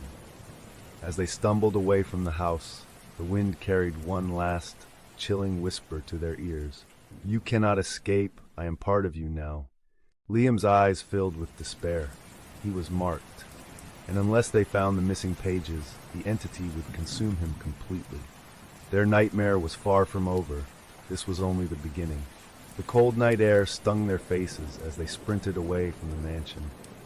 But no matter how far they ran, the whispers followed them, carried on the wind like a dark promise. Liam's breaths came in shallow gasps, the pain from the mark on his arm intensifying with every step. It felt like hot iron branding his skin, and every pulse of agony sent tremors through his entire body. Keep moving, Emma shouted, glancing back at the house. The windows of Blackwood House glowed with a sickly green light, like eyes glaring into the night, watching their every move. It was as if the mansion itself was trying to pull them back. Sarah was practically dragging Liam along, his weight slowing her down, but she refused to let go. Liam, hold on, she cried, her voice breaking with panic. We're going to figure this out. Dylan, leading the way with the journal clutched in his hands, suddenly skidded to a halt. We can't outrun this thing, he shouted, turning to face the others. The entity's connected to Liam now. No matter how far we go, it'll find us. So what are we supposed to do? Sarah cried, tears streaming down her cheeks. We can't just leave him to die. Liam gritted his teeth, fighting against the waves of pain coursing through him. Dylan's right, he said through clenched teeth. Running won't change anything. We need to stop it, or at least break its hold on me. Emma's eyes darted around frantically. We need a place to hide, somewhere we can figure out our next move. The house is too close. It can still reach us here. There's an old church just outside the town limits, Dylan suggested. No one's used it in years. If we can get there, maybe we can use the journal to finish the ritual, or at least buy us some time. The church was nearly a mile away, a relic from a forgotten era, standing alone on a hill surrounded by dense woods. It was a long shot, but it was the only sanctuary they could think of. With no other options, they made a break for it. The group ran through the forest, branches whipping at their faces, the ground uneven beneath their feet. The whispers in the wind grew louder, more urgent, and the shadows around them seemed to move of their own accord. The entity was closing in, feeding off Liam's fear and pain, growing stronger with every passing second. As they neared the old church, Liam stumbled and fell to his knees, clutching his arm where the mark was now glowing a bright, ominous red. I can't! It's burning! He cried out, his voice raw with agony. Emma and Sarah rushed to his side, trying to help him up. But as they touched him, the mark seemed to flare, and they both felt a searing cold shoot through their hands, as if they'd touched dry ice. It's like it's spreading, Emma gasped, pulling her hand back in horror. We're running out of time. The church loomed ahead, its stained glass windows shattered and its roof partially collapsed, but it still stood as a dark silhouette against the night sky. The air around it felt different, quieter, almost as if the building were holding its breath. It was as if the old church was resisting the malevolent presence that was stalking them.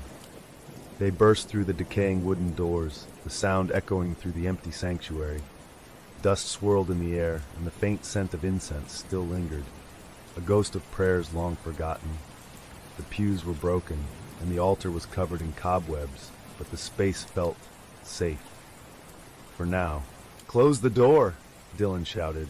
Sarah and Emma rushed to push the heavy wooden doors shut, barricading them with a broken pew. "This won't hold it for long," Dylan muttered, scanning the room.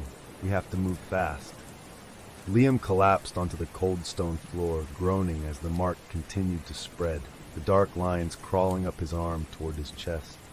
It's trying to take over," he gasped, his voice barely more than a whisper. "I can feel it, in my mind, like it's whispering to me."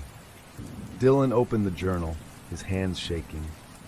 "Okay, we need to figure this out," he said, frantically flipping through the pages. "There's got to be something in here that we missed, something about removing the mark." Sarah knelt beside Liam, her face pale with fear. "Liam, stay with us, okay? We're gonna fix this. You just have to hang on." But Liam's eyes were glassy, unfocused. The whispers in his mind were growing louder, drowning out everything else. He could hear his friends speaking, but their voices were distant, like echoes in a vast cavern. All he could hear clearly was the entity, its voice a cold, cruel whisper. "You can't escape me, Liam. You are mine now. Your fear is delicious, so sweet. Why fight it? Just give in." Emma, desperate, grabbed the journal from Dylan's hands. "There has to be a way to reverse the curse," she said, her voice filled with determination. "We sealed the entity, but it's still anchored to Liam. If we can sever that link, we might be able to." A sudden crash shook the church as the front doors shuttered, the wood splintering under a massive blow. The barricade trembled, and the air filled with that low, guttural growl that they had come to dread. "It's here!" Sarah screamed, backing away from the door. "Find the ritual," Liam rasped, struggling to stay conscious. "You have to break the link." Dylan frantically searched the journal, flipping to the last page where the instructions had been hastily scrawled. "There's something here, but it's incomplete. It says we need an object tied to the original summoning." Emma's eyes darted around the church, searching for anything that might help. Then she spotted it, a tarnished silver crucifix hanging above the old altar, its edges covered in dark, flaking stains. "That's it!" she cried, pointing to it. The journal mentioned Blackwood using a sacred object to bind the entity. If we can use that to channel the ritual, maybe we can sever the connection. Another crash echoed through the church, the doors buckling as the entity tried to force its way inside. The shadows around the room seemed to shift and writhe, reaching toward them like grasping hands. Sarah rushed to the altar, grabbing the crucifix just as the doors exploded inward, sending shards of wood flying. The entity, now fully manifested, stood in the doorway.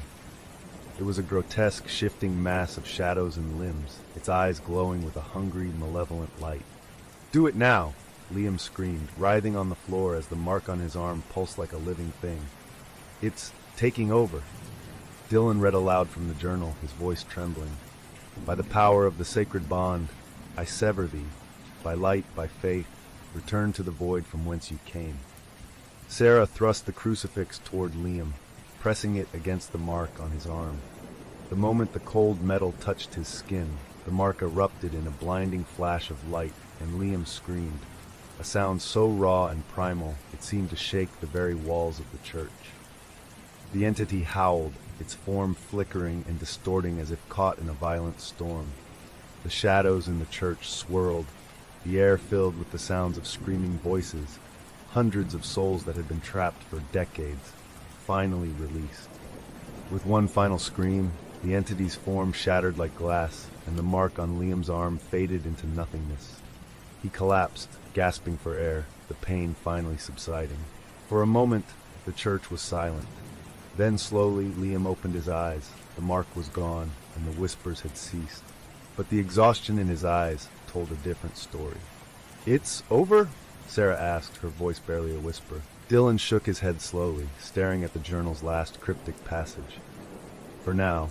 But if we didn't do it right, it's only a matter of time before it returns."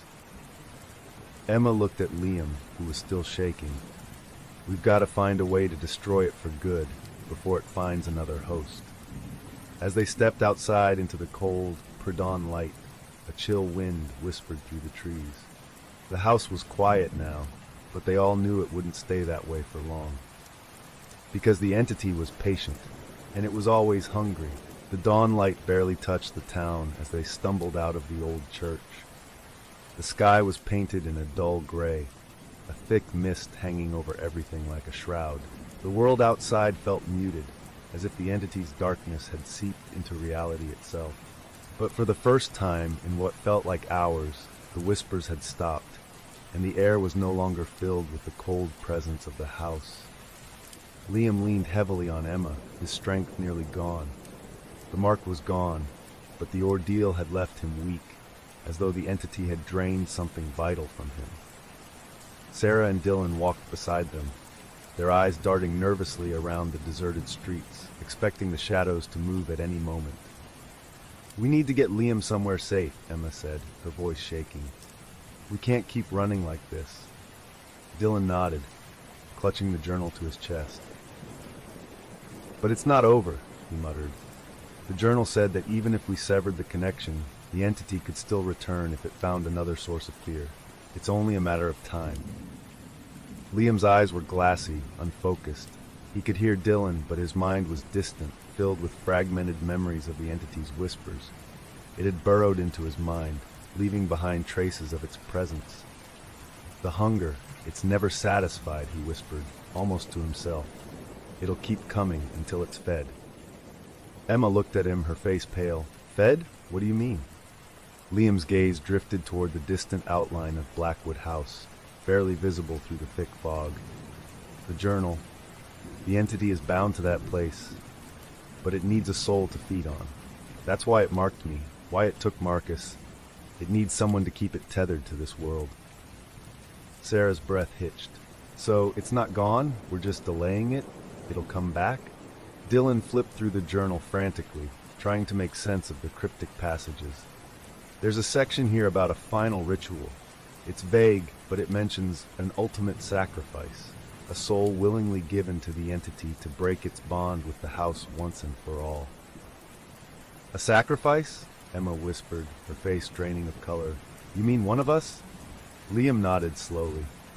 "If someone willingly offers themselves to the entity, it will be forced to take them, but it would break its link to the house. Without the house, it can't stay in this world. It would be banished forever." "No," Sarah said, shaking her head violently. "There has to be another way. We can't just sacrifice one of us." Emma's eyes filled with tears, but deep down, they all knew the truth. The entity was relentless. It had tasted their fear, fed on their pain, and it would not stop until it had consumed them all. They had severed its connection to Liam, but only temporarily. It was only a matter of time before it found another way to return.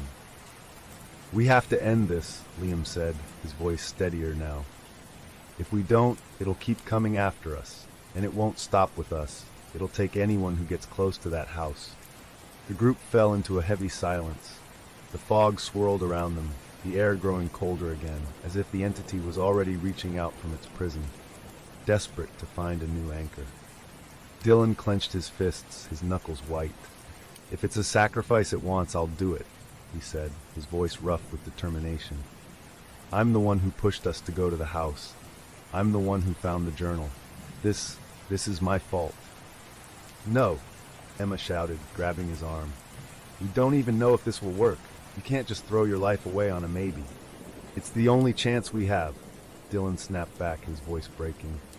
"If I don't do this, the entity will keep hunting us. It'll take you, Sarah, Liam, everyone. I can't let that happen." Liam, struggling to stand on his own, placed a hand on Dylan's shoulder. "No, you've done enough, Dylan. This is my responsibility." He looked around at his friends, his eyes filled with, "I brought you all here. I insisted we stay in that house. If anyone should pay the price, it's me." Tears welled up in Sarah's eyes, and she shook her head, her voice breaking. "Liam, no, you can't do this. There has to be another way." "There isn't," he said quietly. "We've run out of time. If we don't do this now, we might never get another chance." Emma clutched the journal, her hands trembling. "If you're really going to do this, we need to follow the instructions exactly. The entity, it's tricky. If it senses fear, hesitation, it might break free entirely." Dylan nodded, wiping his eyes with the back of his hand. "The ritual has to be performed at the house," he said. "We'll use the altar in the basement. That's where it's strongest, but it's also where we have the best chance to bind it for good." With heavy hearts, they turned back toward Blackwood House. The fog thickened as they approached, swallowing the light of the rising sun and plunging the world into an unnatural twilight. The mansion loomed before them like a sentinel of darkness, its windows glowing faintly, as if welcoming them back into its clutches. As they crossed the threshold, the air grew colder, and the whispers returned, soft at first, then louder, filling their minds with a chorus of despair. The house seemed to pulse with dark energy, like a beating heart. The group made their way down to the basement, the shadows seeming to reach out for them. The ritual circle they had used before was still etched into the floor, the dried blood now glowing with an ominous light. Liam stepped into the circle, his face pale but resolute. "You all need to stay back," he said firmly. "If the ritual is interrupted, the entity might break loose." Emma opened the journal to the final page, her hands shaking. "Liam, you have to focus," she said, tears streaming down her face. "You can't show any fear, any doubt. The entity will sense it and use it against you." Liam nodded, closing his eyes as he tried to calm his racing heart. The others stood just outside the circle, watching helplessly as he prepared to sacrifice himself to save them all. Dylan began to chant the incantation from the journal, his voice steady despite the terror that gripped him. The air in the basement grew colder, and the shadows on the walls began to twist and writhe, taking on horrific shapes. The entity appeared in the circle, a roiling mass of darkness with glowing, hateful eyes. It stared at Liam, a low, mocking laughter filling the room. "You think you can bind me?" it hissed, its voice a blend of countless tormented souls. "You think you can stop me with your pathetic ritual?" Liam didn't flinch. "I'm not afraid of you," he said, his voice steady. "Take me and release the others. I'm the one you want."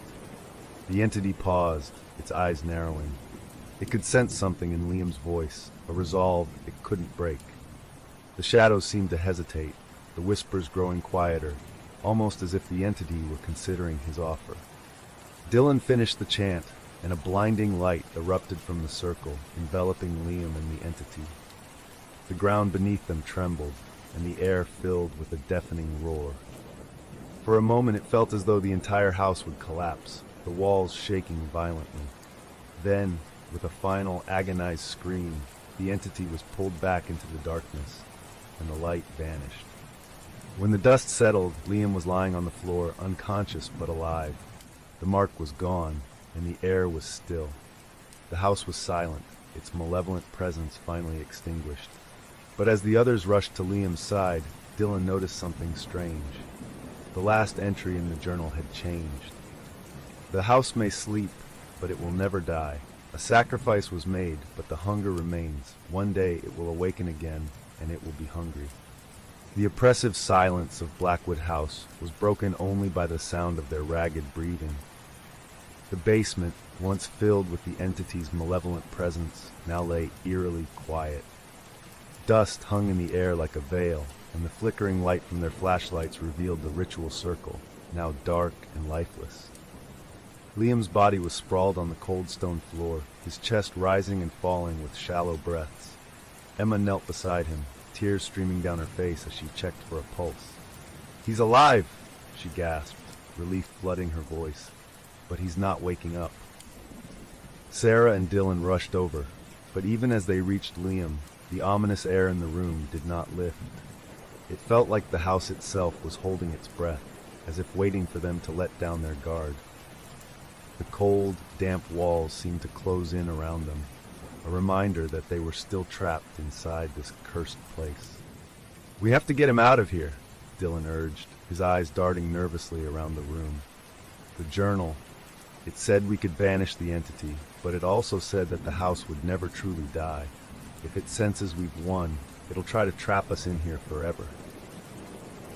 "But he's too weak to move," Emma whispered, her voice breaking. "He sacrificed himself to save us. How can we just carry him through this house? We don't even know if it's really over." Sarah stood up, wiping the tears from her eyes. She turned to face Dylan and Emma, her voice filled with determination. "We don't have a choice. If we stay here, the house will reclaim him, and us too. We need to find a way out, and we need to do it fast." Dylan nodded reluctantly. "All right, but we have to be careful. If the house realizes the entity is gone, it might start closing off exits, trapping us inside again." He looked at the dark, twisting corridors beyond the basement door. "We'll need to find the original way we came in. That's our best chance." Together, they hoisted Liam to his feet, each of them supporting him as best they could. He was barely conscious, his eyes fluttering open now and then, but he was too weak to speak. Every step was a struggle, but they were driven by a shared fear. They had come so close to ending this nightmare, and they couldn't let it reclaim them now. The house seemed different now, but not in the way they had hoped. The once labyrinthine hallways felt almost suffocating, the walls seeming to shift and pulse, as if the entire structure was alive and furious. It was as though Blackwood House was wounded, angry that it had been denied its prize. As they moved through the dark corridors, the air grew thicker, making it harder to breathe. The house groaned, the floorboards creaking beneath their feet as if something massive was moving beneath them. Dylan's flashlight flickered, casting grotesque shadows on the walls. "Is it me?" Sarah whispered, her voice barely audible. "Or does it feel like the house is watching us?" Emma shivered. "It's always been watching, but now it knows we're trying to leave." The hallway ahead split into two directions. Emma paused, looking left and right, trying to remember the way they had come. "It was to the left, right?" she asked, her voice uncertain. "No," Dylan countered, shaking his head. "We turned right to get to the basement. We need to go left now." Sarah looked between the two paths, fear tightening in her chest. The air seemed colder to the left, an almost palpable malevolence leaking from the dark corridor. "I don't know. I feel like something's wrong that way." But there was no time to argue. Behind them they heard a faint, dragging sound, like nails scraping against stone. It was slow, methodical, as if something deep within the house had awakened, furious that its prey was trying to escape. "Move," Dylan urged, choosing the left corridor and dragging Liam along. The others followed, their fear propelling them forward. As they hurried down the hallway, the walls seemed to pulse and tremble. The sound of scraping grew louder, accompanied by a low, guttural growl that sent chills down their spines. They glanced back, but all they could see was darkness closing in behind them, swallowing the light. "We're going in circles," Emma panted, panic rising in her voice. This is impossible!" Dylan stopped abruptly, looking around in desperation. "The house is trying to confuse us. It's shifting again. It doesn't want us to leave. Suddenly, Sarah screamed. The floor beneath her feet gave way, and she fell through a gaping hole that had appeared out of nowhere. Dylan lunged forward, grabbing her arm just in time, but she dangled over a dark void that seemed to stretch endlessly beneath them. "Help me!" Sarah cried, her voice high with terror. Emma rushed over, grabbing Sarah's other arm, while Dylan strained to pull her back up. "We've got you," he grunted, his muscles straining. "Just hold on." With a final heave, they managed to pull her out of the pit, and she collapsed onto the floor, shaking. "What the hell was that?" she gasped, tears streaming down her face. "The house," Dylan said, his voice grim. "It's trying to separate us. It's toying with us." Liam, barely conscious, managed to whisper, "We need to find the heart, the house's heart." Emma's eyes widened. "What are you talking about?" "The journal, it mentioned the heart of the house," Liam murmured weakly. "Blackwood wrote that the house had a core, a place where its power is strongest. If we can find it, maybe we can destroy it, for good." Dylan's eyes lit up with realization. That must be why it's trying so hard to stop us. If we reach the heart and destroy it, the house won't be able to trap us anymore. "But where is it?" Sarah asked, wiping the tears from her cheeks. "How do we find it?" Liam's eyes fluttered shut, but he whispered, "It's beneath the basement, deeper." "The sub-basement," Dylan said, understanding dawning on him. "There must be a lower level, a place Blackwood hid from everyone, even from the entity." Determined, they turned back, heading once again for the basement stairs. The house groaned in fury, the walls shaking as if the entire structure was coming apart. Doors slammed shut behind them, and the air was filled with the sounds of wailing voices, hundreds of them, all crying out in agony. Finally, they reached the basement, only to find the floor had cracked open, revealing a dark, spiraling staircase that led deeper underground. The air that emanated from below was freezing, and it reeked of decay and rot. "This has to be it," Dylan said, peering into the darkness, the heart of the house. As they descended the staircase, the whispers returned, louder than ever. The shadows around them seemed to reach out with grasping hands, desperate to pull them back. But they pushed on, driven by the knowledge that this was their last chance to end it all. At the bottom of the stairs, they found themselves in a vast, cavernous chamber. In the center was a grotesque, pulsating mass, a tangle of roots, stone, and darkness, beating slowly like a diseased heart. The air was thick with malevolence, and the ground beneath them seemed to throb with every pulse. "That's it," Liam whispered, his voice barely audible. "The heart of the house." Dylan opened the journal one last time, reading aloud the final passage. "To destroy the heart, one must sever the bond willingly. Blood must be spilled, not in fear, but in defiance." "What does that mean?" Sarah asked, her voice filled with dread. Liam, struggling to stand, took a deep breath. "It means one of us has to offer themselves willingly, not to the entity, but to destroy its source of power." The house seemed to tremble in response, the air filling with an angry, inhuman roar. Time was running out. As the heart pulsed faster, they realized they had only one chance to escape. But it would come at a... The cavernous chamber beneath the house felt like stepping into the belly of a beast.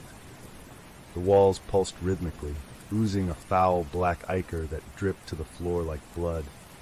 The grotesque mass at the center of the room, the heart of Blackwood House, throbbed with each beat, casting sickly shadows that writhed on the stone walls. The group stood in a tight circle, staring at the entity's heart in horrified awe. It was a tangled, grotesque structure, a blend of roots, sinew, and stone, pulsating with a sickly crimson glow. Dark veins crisscrossed its surface, pumping a black, tar-like substance that seemed to breathe life into the house itself. The air was thick with the stench of decay, making it hard to breathe. Emma's hands were shaking as she flipped through the journal's pages one last time. The final entry was nearly illegible, scribbled in a frantic hand, but its message was clear.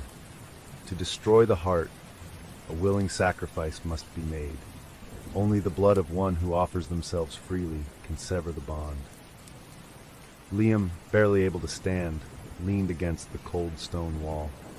His eyes were glassy, but there was a new clarity in them, a grim acceptance of what needed to be done. "This is it," he said, his voice barely more than a whisper. "We can't leave here until that thing is destroyed. It's the only way to make sure the house can't hurt anyone else." "But a sacrifice?" Sarah whispered, her voice breaking. It doesn't have to mean one of us."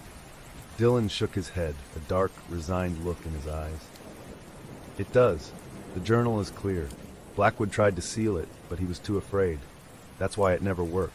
This thing feeds on fear, but it can be defeated by courage, by someone willing to face it." Emma's eyes filled with tears as she looked at Liam. "You can't do this, Liam. You've already sacrificed enough. There has to be another way." "There isn't," Liam said, his voice steady now. "It's connected to me. I can still feel it, whispering in my mind, trying to claw its way back. If we don't end this here, it'll just keep coming back, stronger each time." "But what if it's a trick?" Sarah cried, grabbing Liam's arm. "What if it just wants you to sacrifice yourself so it can take over completely?" Liam shook his head slowly, meeting her tearful gaze. "No, I can feel it weakening. We severed its connection, but the house is still keeping it alive. If we destroy the heart, it won't have anywhere to go. It'll be banished forever." Emma swallowed hard, looking at the heart with a mixture of dread and determination. "But it says the sacrifice has to be made willingly," she said, her voice trembling. No fear, no hesitation. The ground beneath them trembled, and the walls of the chamber seemed to close in, like the house itself was listening, desperate to stop them. The heart pulsed faster, its glow intensifying, as if it sensed its end was near. Suddenly, the shadows around them twisted violently, taking on forms that resembled faces of those who had been lost to the house over the years. Their eyes were hollow, their mouths open in silent screams. The whispers returned, louder, more desperate, as if begging them to stop. "You think you can defeat me?" A deep, guttural voice echoed through the chamber. It was the entity, speaking directly through the heart. "You are nothing but insects in my domain. You think one of you can sacrifice yourself and end me? I am eternal. This house is my prison, but also my power. I will consume you all." Sarah, Emma, and Dylan staggered back, clutching their ears as the voice filled their minds, assaulting them with visions of darkness and despair. But Liam stood firm, his gaze locked on the pulsating heart. "Enough," he said, his voice clear and strong. "I'm not afraid of you anymore." The entity laughed, a sound that seemed to come from everywhere at once. "Oh, but you are. I can taste it, your fear, your doubt. You can't hide it from me." Liam turned to Dylan, who was still clutching the journal. "Read the final incantation," he said urgently. "You need to seal the ritual while I do this." Dylan's hands trembled as he flipped to the last page. The ancient words were written in a language none of them understood, but it was their only hope. "Liam, are you sure about this?" Dylan asked, his voice breaking. "We can find another way." "There is no other way," Liam replied, stepping toward the heart. The shadows swirled around him, clawing at his skin, but he pressed forward. "If I don't do this, the house will never stop. It'll keep feeding, keep growing stronger. It'll take all of us." Emma couldn't hold back her tears. "Liam, please, there has to be another way." Liam gave her a sad smile, reaching out to touch her cheek. "This is the only way to save you, to save all of us." He looked at Dylan. "Now do it. Start reading." Dylan nodded, wiping away his tears. He began to chant the incantation, his voice shaking but steady. The words echoed through the chamber, mixing with the furious howls of the entity. The shadows writhed violently, trying to stop him, but the light from the journal seemed to hold them at bay. Liam stepped into the center of the ritual circle, directly beneath the heart. The dark veins snaked toward him, sensing the sacrifice, and the heart pulsed faster, as if anticipating its next meal. Liam drew a deep breath, then pulled a small, rusted knife from his pocket, one he had taken from the house's twisted altar earlier. The entity's voice turned from mocking to desperate. "No, no, you don't know what you're doing. I am eternal. I cannot be defeated." Liam's eyes were filled with resolve. I may not defeat you, but I can make sure you never hurt anyone again." He plunged the knife into his own palm, letting his blood spill onto the ground. The moment the blood hit the floor, the heart let out a shriek that shook the entire chamber. The ground quaked, and the walls began to crack, beams of light piercing through the darkness. "Dylan, finish it!" Liam yelled, blood pouring from his hand as he pressed it against the throbbing heart. Dylan's voice rose in a final, desperate chant. The ancient words filled the air, mixing with the entity's agonized screams. The heart began to shrivel, the dark veins retracting like dying vines. The light grew brighter, blinding them all. There was a deafening roar and then silence. The heart was gone. The house's dark energy dissipated, leaving behind a hollow stillness. Liam collapsed to the floor, blood pooling around him. The mark on his arm vanished, leaving only a faint scar. "Liam!" Emma screamed, rushing to his side. Sarah and Dylan followed, their hearts breaking as they reached him. Liam's eyes fluttered open, a weak smile on his lips. "It's over," he whispered. "You're free. All of you." No, we can still save you," Emma sobbed, pressing her hands over his wound, trying to stop the bleeding.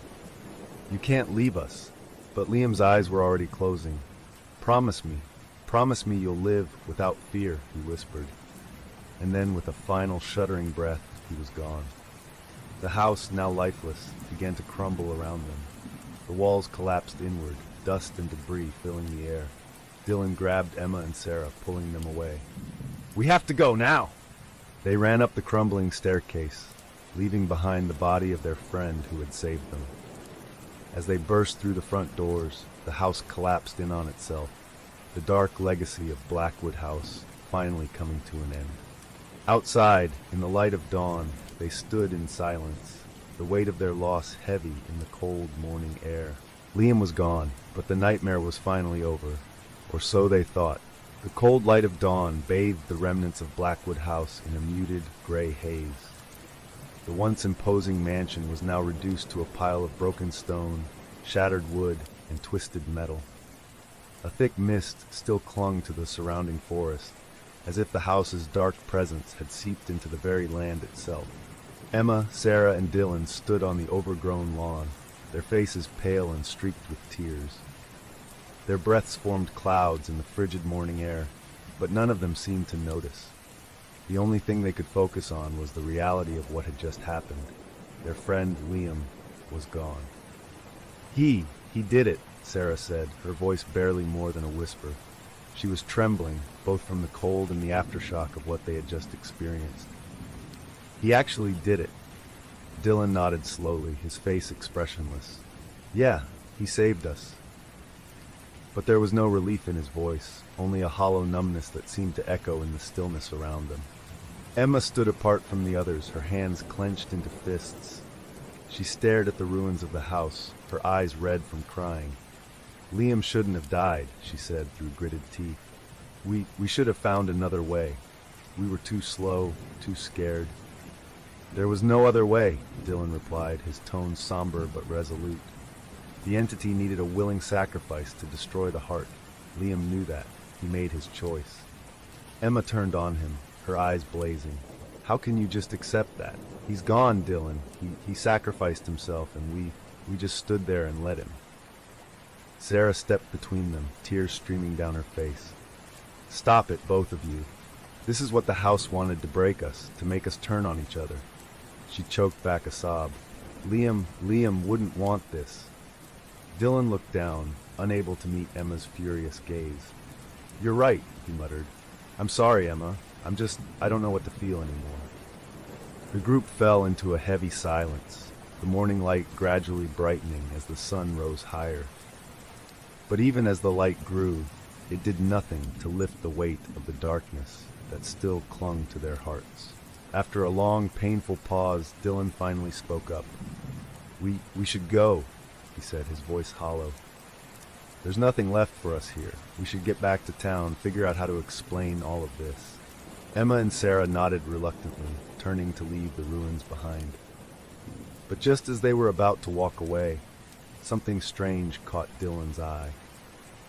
Amidst the debris of the house, partially buried under rubble, was the journal, the same journal that had guided them through their nightmare. "No way," Dylan whispered, his heart skipping a beat. That should have been destroyed with the house." He picked his way through the rubble, ignoring the protests of Emma and Sarah. He reached down and pulled the journal free from the debris. It was worn, the leather cover scorched and cracked, but otherwise intact. "What the hell?" Sarah muttered, staring at the journal in disbelief. "How did it survive?" Dylan flipped it open, his hands trembling. The pages were still legible, though they smelled faintly of smoke. But as he flipped to the final entry, he noticed something that made his blood run cold. The entry that Liam had read, the one that had guided him to sacrifice himself, was different now. A sacrifice was made, but the house is never truly satisfied. It is bound, not destroyed, and it waits, hungry for another soul to take its place. Dylan's hands shook as he read the final line aloud. Emma's face went pale, and Sarah let out a choked sob. No, that's not possible," Emma stammered. "We saw the heart destroyed. We saw the house collapse. Liam gave his life to end it." But even as she spoke, a cold breeze swept through the ruins, carrying with it a faint, all too familiar whisper. "I am not done. You cannot escape. The house is eternal." Sarah screamed, stumbling backward, her eyes wide with terror. "No, this can't be happening. It's supposed to be over." Dylan slammed the journal shut, his face a mask of fury and despair. "It's not over," he said, his voice trembling. "We were wrong. The house, it tricked us. It never intended to let us go." "What do you mean?"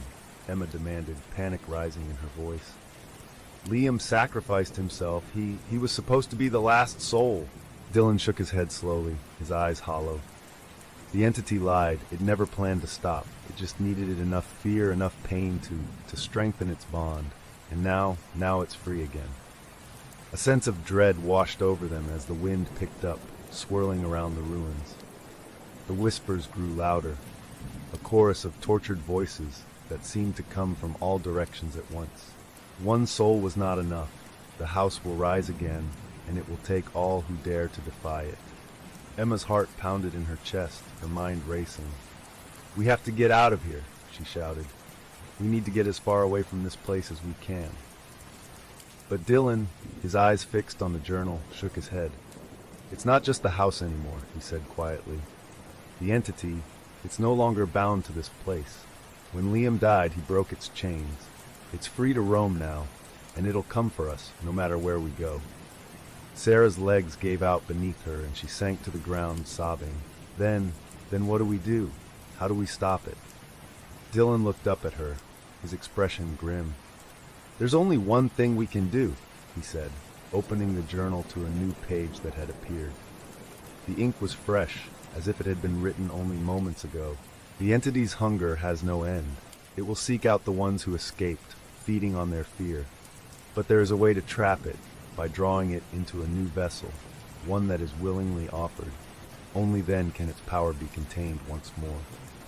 Emma's eyes widened as she realized what he was suggesting. No way. You're saying one of us has to take its place? To bind it?" Dylan nodded, his face pale. "It's the only way to stop it from hunting us, from hunting anyone else." "But who?" Sarah whispered, her voice barely audible. "Who's going to—" Before she could finish, the wind howled, and the ground beneath them began to tremble. The entity was coming for them, furious that they had escaped its grasp. "Decide quickly," Dylan urged, his eyes darting around the ruins. "If we don't, it'll take us all." As the ground shook and the whispers grew into a deafening roar, the three survivors realized they had to make an impossible choice, one that would cost one of them their life. And in the shadows of the crumbling ruins, the entity watched, waiting hungrily for its next victim. The ground trembled beneath their feet, the air filled with the guttural whispers of the entity, now unbound from its prison. The ruins of Blackwood House seemed to come alive around them, shifting and groaning, as if the very earth beneath them were being twisted by dark forces. Emma, Sarah, and Dylan huddled together, their faces pale, their breaths coming in short gasps as they realized the grim truth. They were out of time. Dylan clutched the journal to his chest, his hands trembling as he flipped through its pages. Fresh ink now bled through the old parchment, written by a hand that was not his own, detailing the grim instructions for the ritual to bind the entity once more. The words seemed to pulse with a malevolent energy, as if the journal itself was alive. "Someone has to become the new vessel," Dylan whispered, his voice cracking under the weight of what he was saying. "The entity's power, it needs a soul to anchor it. If we don't act now, it'll tear through us all, and then move on to anyone it can find." Sarah's face was streaked with tears, her eyes wide with terror. I can't do it, Dylan. Please don't make me." She clutched her hands to her chest, as if trying to shield her heart from the terrible reality of their situation. Emma turned to Dylan, her eyes blazing with a mixture of anger and desperation. "There has to be another way. You can't just ask one of us to sacrifice ourselves. This thing, it tricked us once. It'll trick us again." Dylan shook his head, his expression grim. "It's the only way to stop it. The journal's clear. The entity must be willingly bound to a new vessel. Without that, it will roam free, feeding on fear and death." Emma's mind raced as she tried to think of a solution, but the howling wind and the malevolent whispers were drowning out her thoughts. The entity was drawing closer, its shadowy presence pressing against the edges of their minds, amplifying their terror. She could feel it, tendrils of darkness reaching into her thoughts, prying at her deepest fears. "Why does it have to be one of us?" she shouted, her voice cracking. "What if we find something else to trap it in? There has to be something." "There's no time," Dylan interrupted, his voice rising. "It's already here." As if to confirm his words, a blast of icy wind struck them, sending Sarah sprawling to the ground. The shadows around them thickened, coalescing into a swirling vortex of darkness. Out of the maelstrom emerged the entity, its form now grotesquely humanoid, with limbs that twisted and shifted like black smoke. Its eyes were empty pits of darkness, and its mouth stretched into an unnatural grin, revealing rows of jagged teeth. "You think you can bind me again?" The entity hissed, its voice a cacophony of tortured souls. "There is no escape. One of you will be mine." Dylan, clutching the journal, glanced at Emma and Sarah. His eyes were filled with resolve, but also a deep, agonizing sadness. "I can't ask either of you to do this," he said, his voice barely audible over the howling wind. "This is on me. I started this when I insisted we come here. I'll be the vessel." "No!" Emma screamed, grabbing his arm. "Dylan, no! You can't give yourself up like that. We're supposed to find another way." But Dylan pulled away, his face set in grim determination. "If I don't do this, it'll kill all of us, and then it'll keep going, hurting others. We can't let it escape." Sarah shook her head violently, her voice choked with sobs. "There has to be another way. You can't sacrifice yourself. Please, Dylan." The entity let out a low, rumbling laugh that seemed to shake the very air. "Your pathetic resolve means nothing," it taunted, its shadowy form inching closer. "But I will accept your offering, if you can prove your will." Dylan took a deep breath, then stepped forward, holding the journal out in front of him. "Fine," he said, his voice strong despite the fear in his eyes. "Take me, but leave them alone. I offer myself willingly." The entity paused, its black eyes narrowing. It seemed to savor Dylan's words, the air growing heavier, as if the darkness itself was feeding on his resolve. "Very well," it hissed. "Step into the circle and bind yourself to me." Dylan nodded, turning to Emma and Sarah one last time. "Whatever happens, get out of here," he whispered. "Don't look back. If this works, you'll be free." Tears streamed down Emma's face, but she knew there was no stopping him. "You don't have to do this, Dylan." But he had already turned away, stepping into the circle of blackened earth that had appeared at the heart of the ruins. The moment his foot crossed the line, the ground beneath him seemed to ignite with dark flames, swirling around him in a maelstrom of shadows. The entity loomed above him, its form growing darker and more monstrous, a twisted amalgamation of limbs, claws, and eyes. "Repeat after me," the entity whispered, its voice now a seductive murmur. bind yourself to me and become my vessel forever. Dylan's voice trembled as he began to chant the incantation written in the journal, his words barely audible over the roaring wind.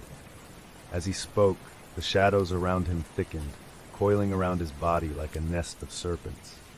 Pain etched itself across his face, but he continued, his voice growing stronger with each word.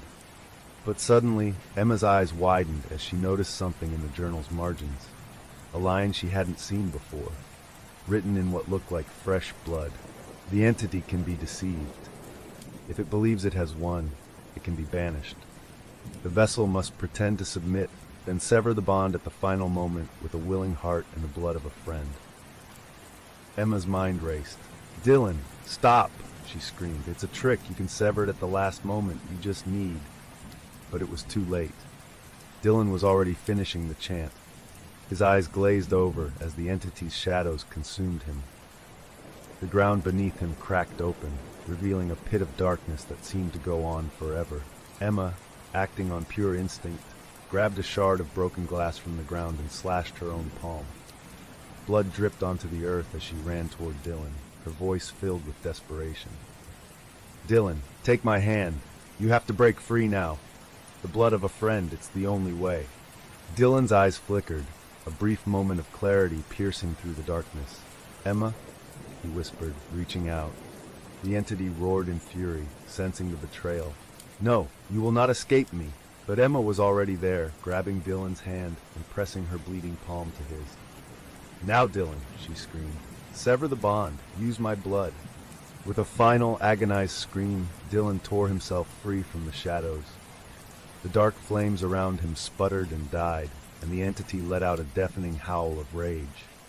The circle beneath them erupted in a blinding light, and the ground quaked violently as the entity was pulled into the abyss. For a moment, everything was chaos. The air was filled with the sound of shattering glass, the ground beneath their feet crumbling.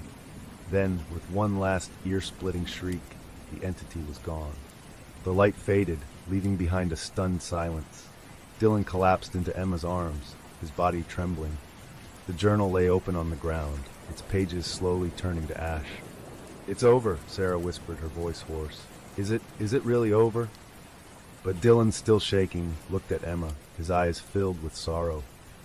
"No, it's only bound. The house is gone, but the entity, it's still trapped, and now it's bound to me."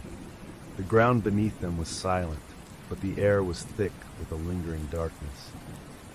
They had bought themselves time, but they all knew the end. The sun was beginning to rise, casting weak rays of light through the lingering mist. Emma, Sarah, and Dylan stood in the ruins of Blackwood House, their breaths misting in the cold air. The once oppressive darkness seemed to have lifted, but a sense of dread still clung to them like a shadow that refused to be shaken off. The journal lay in ashes, its final pages disintegrating into the wind. Dylan was leaning against a toppled pillar, his face pale and drawn. The fresh wound on his hand had stopped bleeding, but his fingers trembled as if he could still feel the entity's presence coiling beneath his skin. Emma stood beside him, her eyes never leaving his face, afraid that he might slip away if she looked away even for a moment. "We did it, didn't we?" Sarah asked, her voice barely a whisper, as if speaking too loudly would wake the malevolent force they had only just subdued. "No," Dylan replied, his voice hollow. "We stopped it from escaping, but we didn't destroy it. It's bound, but now it's bound to me." Emma shook her head, refusing to accept it. "There has to be another way, Dylan. We can find someone who knows more about this curse. We can get you free." But Dylan just looked at her with a sad, tired smile. "You don't understand, Emma. The entity's not just in the house anymore. It's in me. I can feel it, whispering, waiting. It's hungry, and it's only getting stronger." The air around them seemed to chill even further, as if the entity's presence was still lingering, just out of sight. The house might have crumbled, but the malevolent force that had once haunted its halls was not gone. It had simply changed its prison. "Then, we have to leave," Sarah said, her voice shaking. "If it's bound to you, Dylan, maybe we can, I don't know, take you somewhere safe, somewhere far away."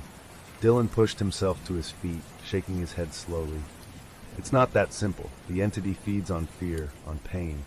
If I go with you, it'll feed on your fear too. It'll get stronger. Eventually, it'll break free. Emma's eyes filled with tears and she took a step toward him. No, we can't just leave you. There has to be a way. Please, Dylan, we're not going to abandon you. But Dylan's gaze was distant, haunted. He had felt the entity burrowing into his mind, had heard its promises, its threats. It was like a parasite, feeding off his soul, twisting his thoughts. He knew that as long as he was with them, it would never stop trying to break free. Listen, he said, his voice calm but firm. There's only one way to end this. I can't stay with you. I have to go, far away, somewhere remote, somewhere where it won't have anyone else to feed on. He looked at them, his eyes filled with a deep, aching sadness. You have to let me go. No, Dylan, we can't, Emma pleaded, her voice breaking. There's got to be another way. We'll find it together, just like we always have. Dylan shook his head again. I don't have time, he whispered, glancing down at his hand. The mark, the same one that had appeared on Marcus and then on Liam, was now visible on his wrist, spreading slowly like a creeping infection. The entity is getting stronger. If I stay, it'll find a way to use me, to hurt more people. I won't let it do that. Sarah sobbed, covering her mouth with her hands. There has to be something in the journal or some other ritual. But Dylan only shook his head. The journal's gone, and even if it wasn't, it would just lead us in circles. The entity tricked us once. It won't hesitate to do it again. A heavy silence hung between them, broken only by the distant sound of birds beginning to chirp as the sun rose higher. For a moment the world seemed almost normal again, as if the nightmare they had just endured was nothing more than a bad dream. But the mark on Dylan's wrist was a stark reminder that the nightmare was not over. It was merely beginning to take on a new form. Where will you go? Emma asked, her voice barely audible. I don't know, Dylan replied. Somewhere remote, a place where no one else can be hurt. I'll figure out a way to contain it.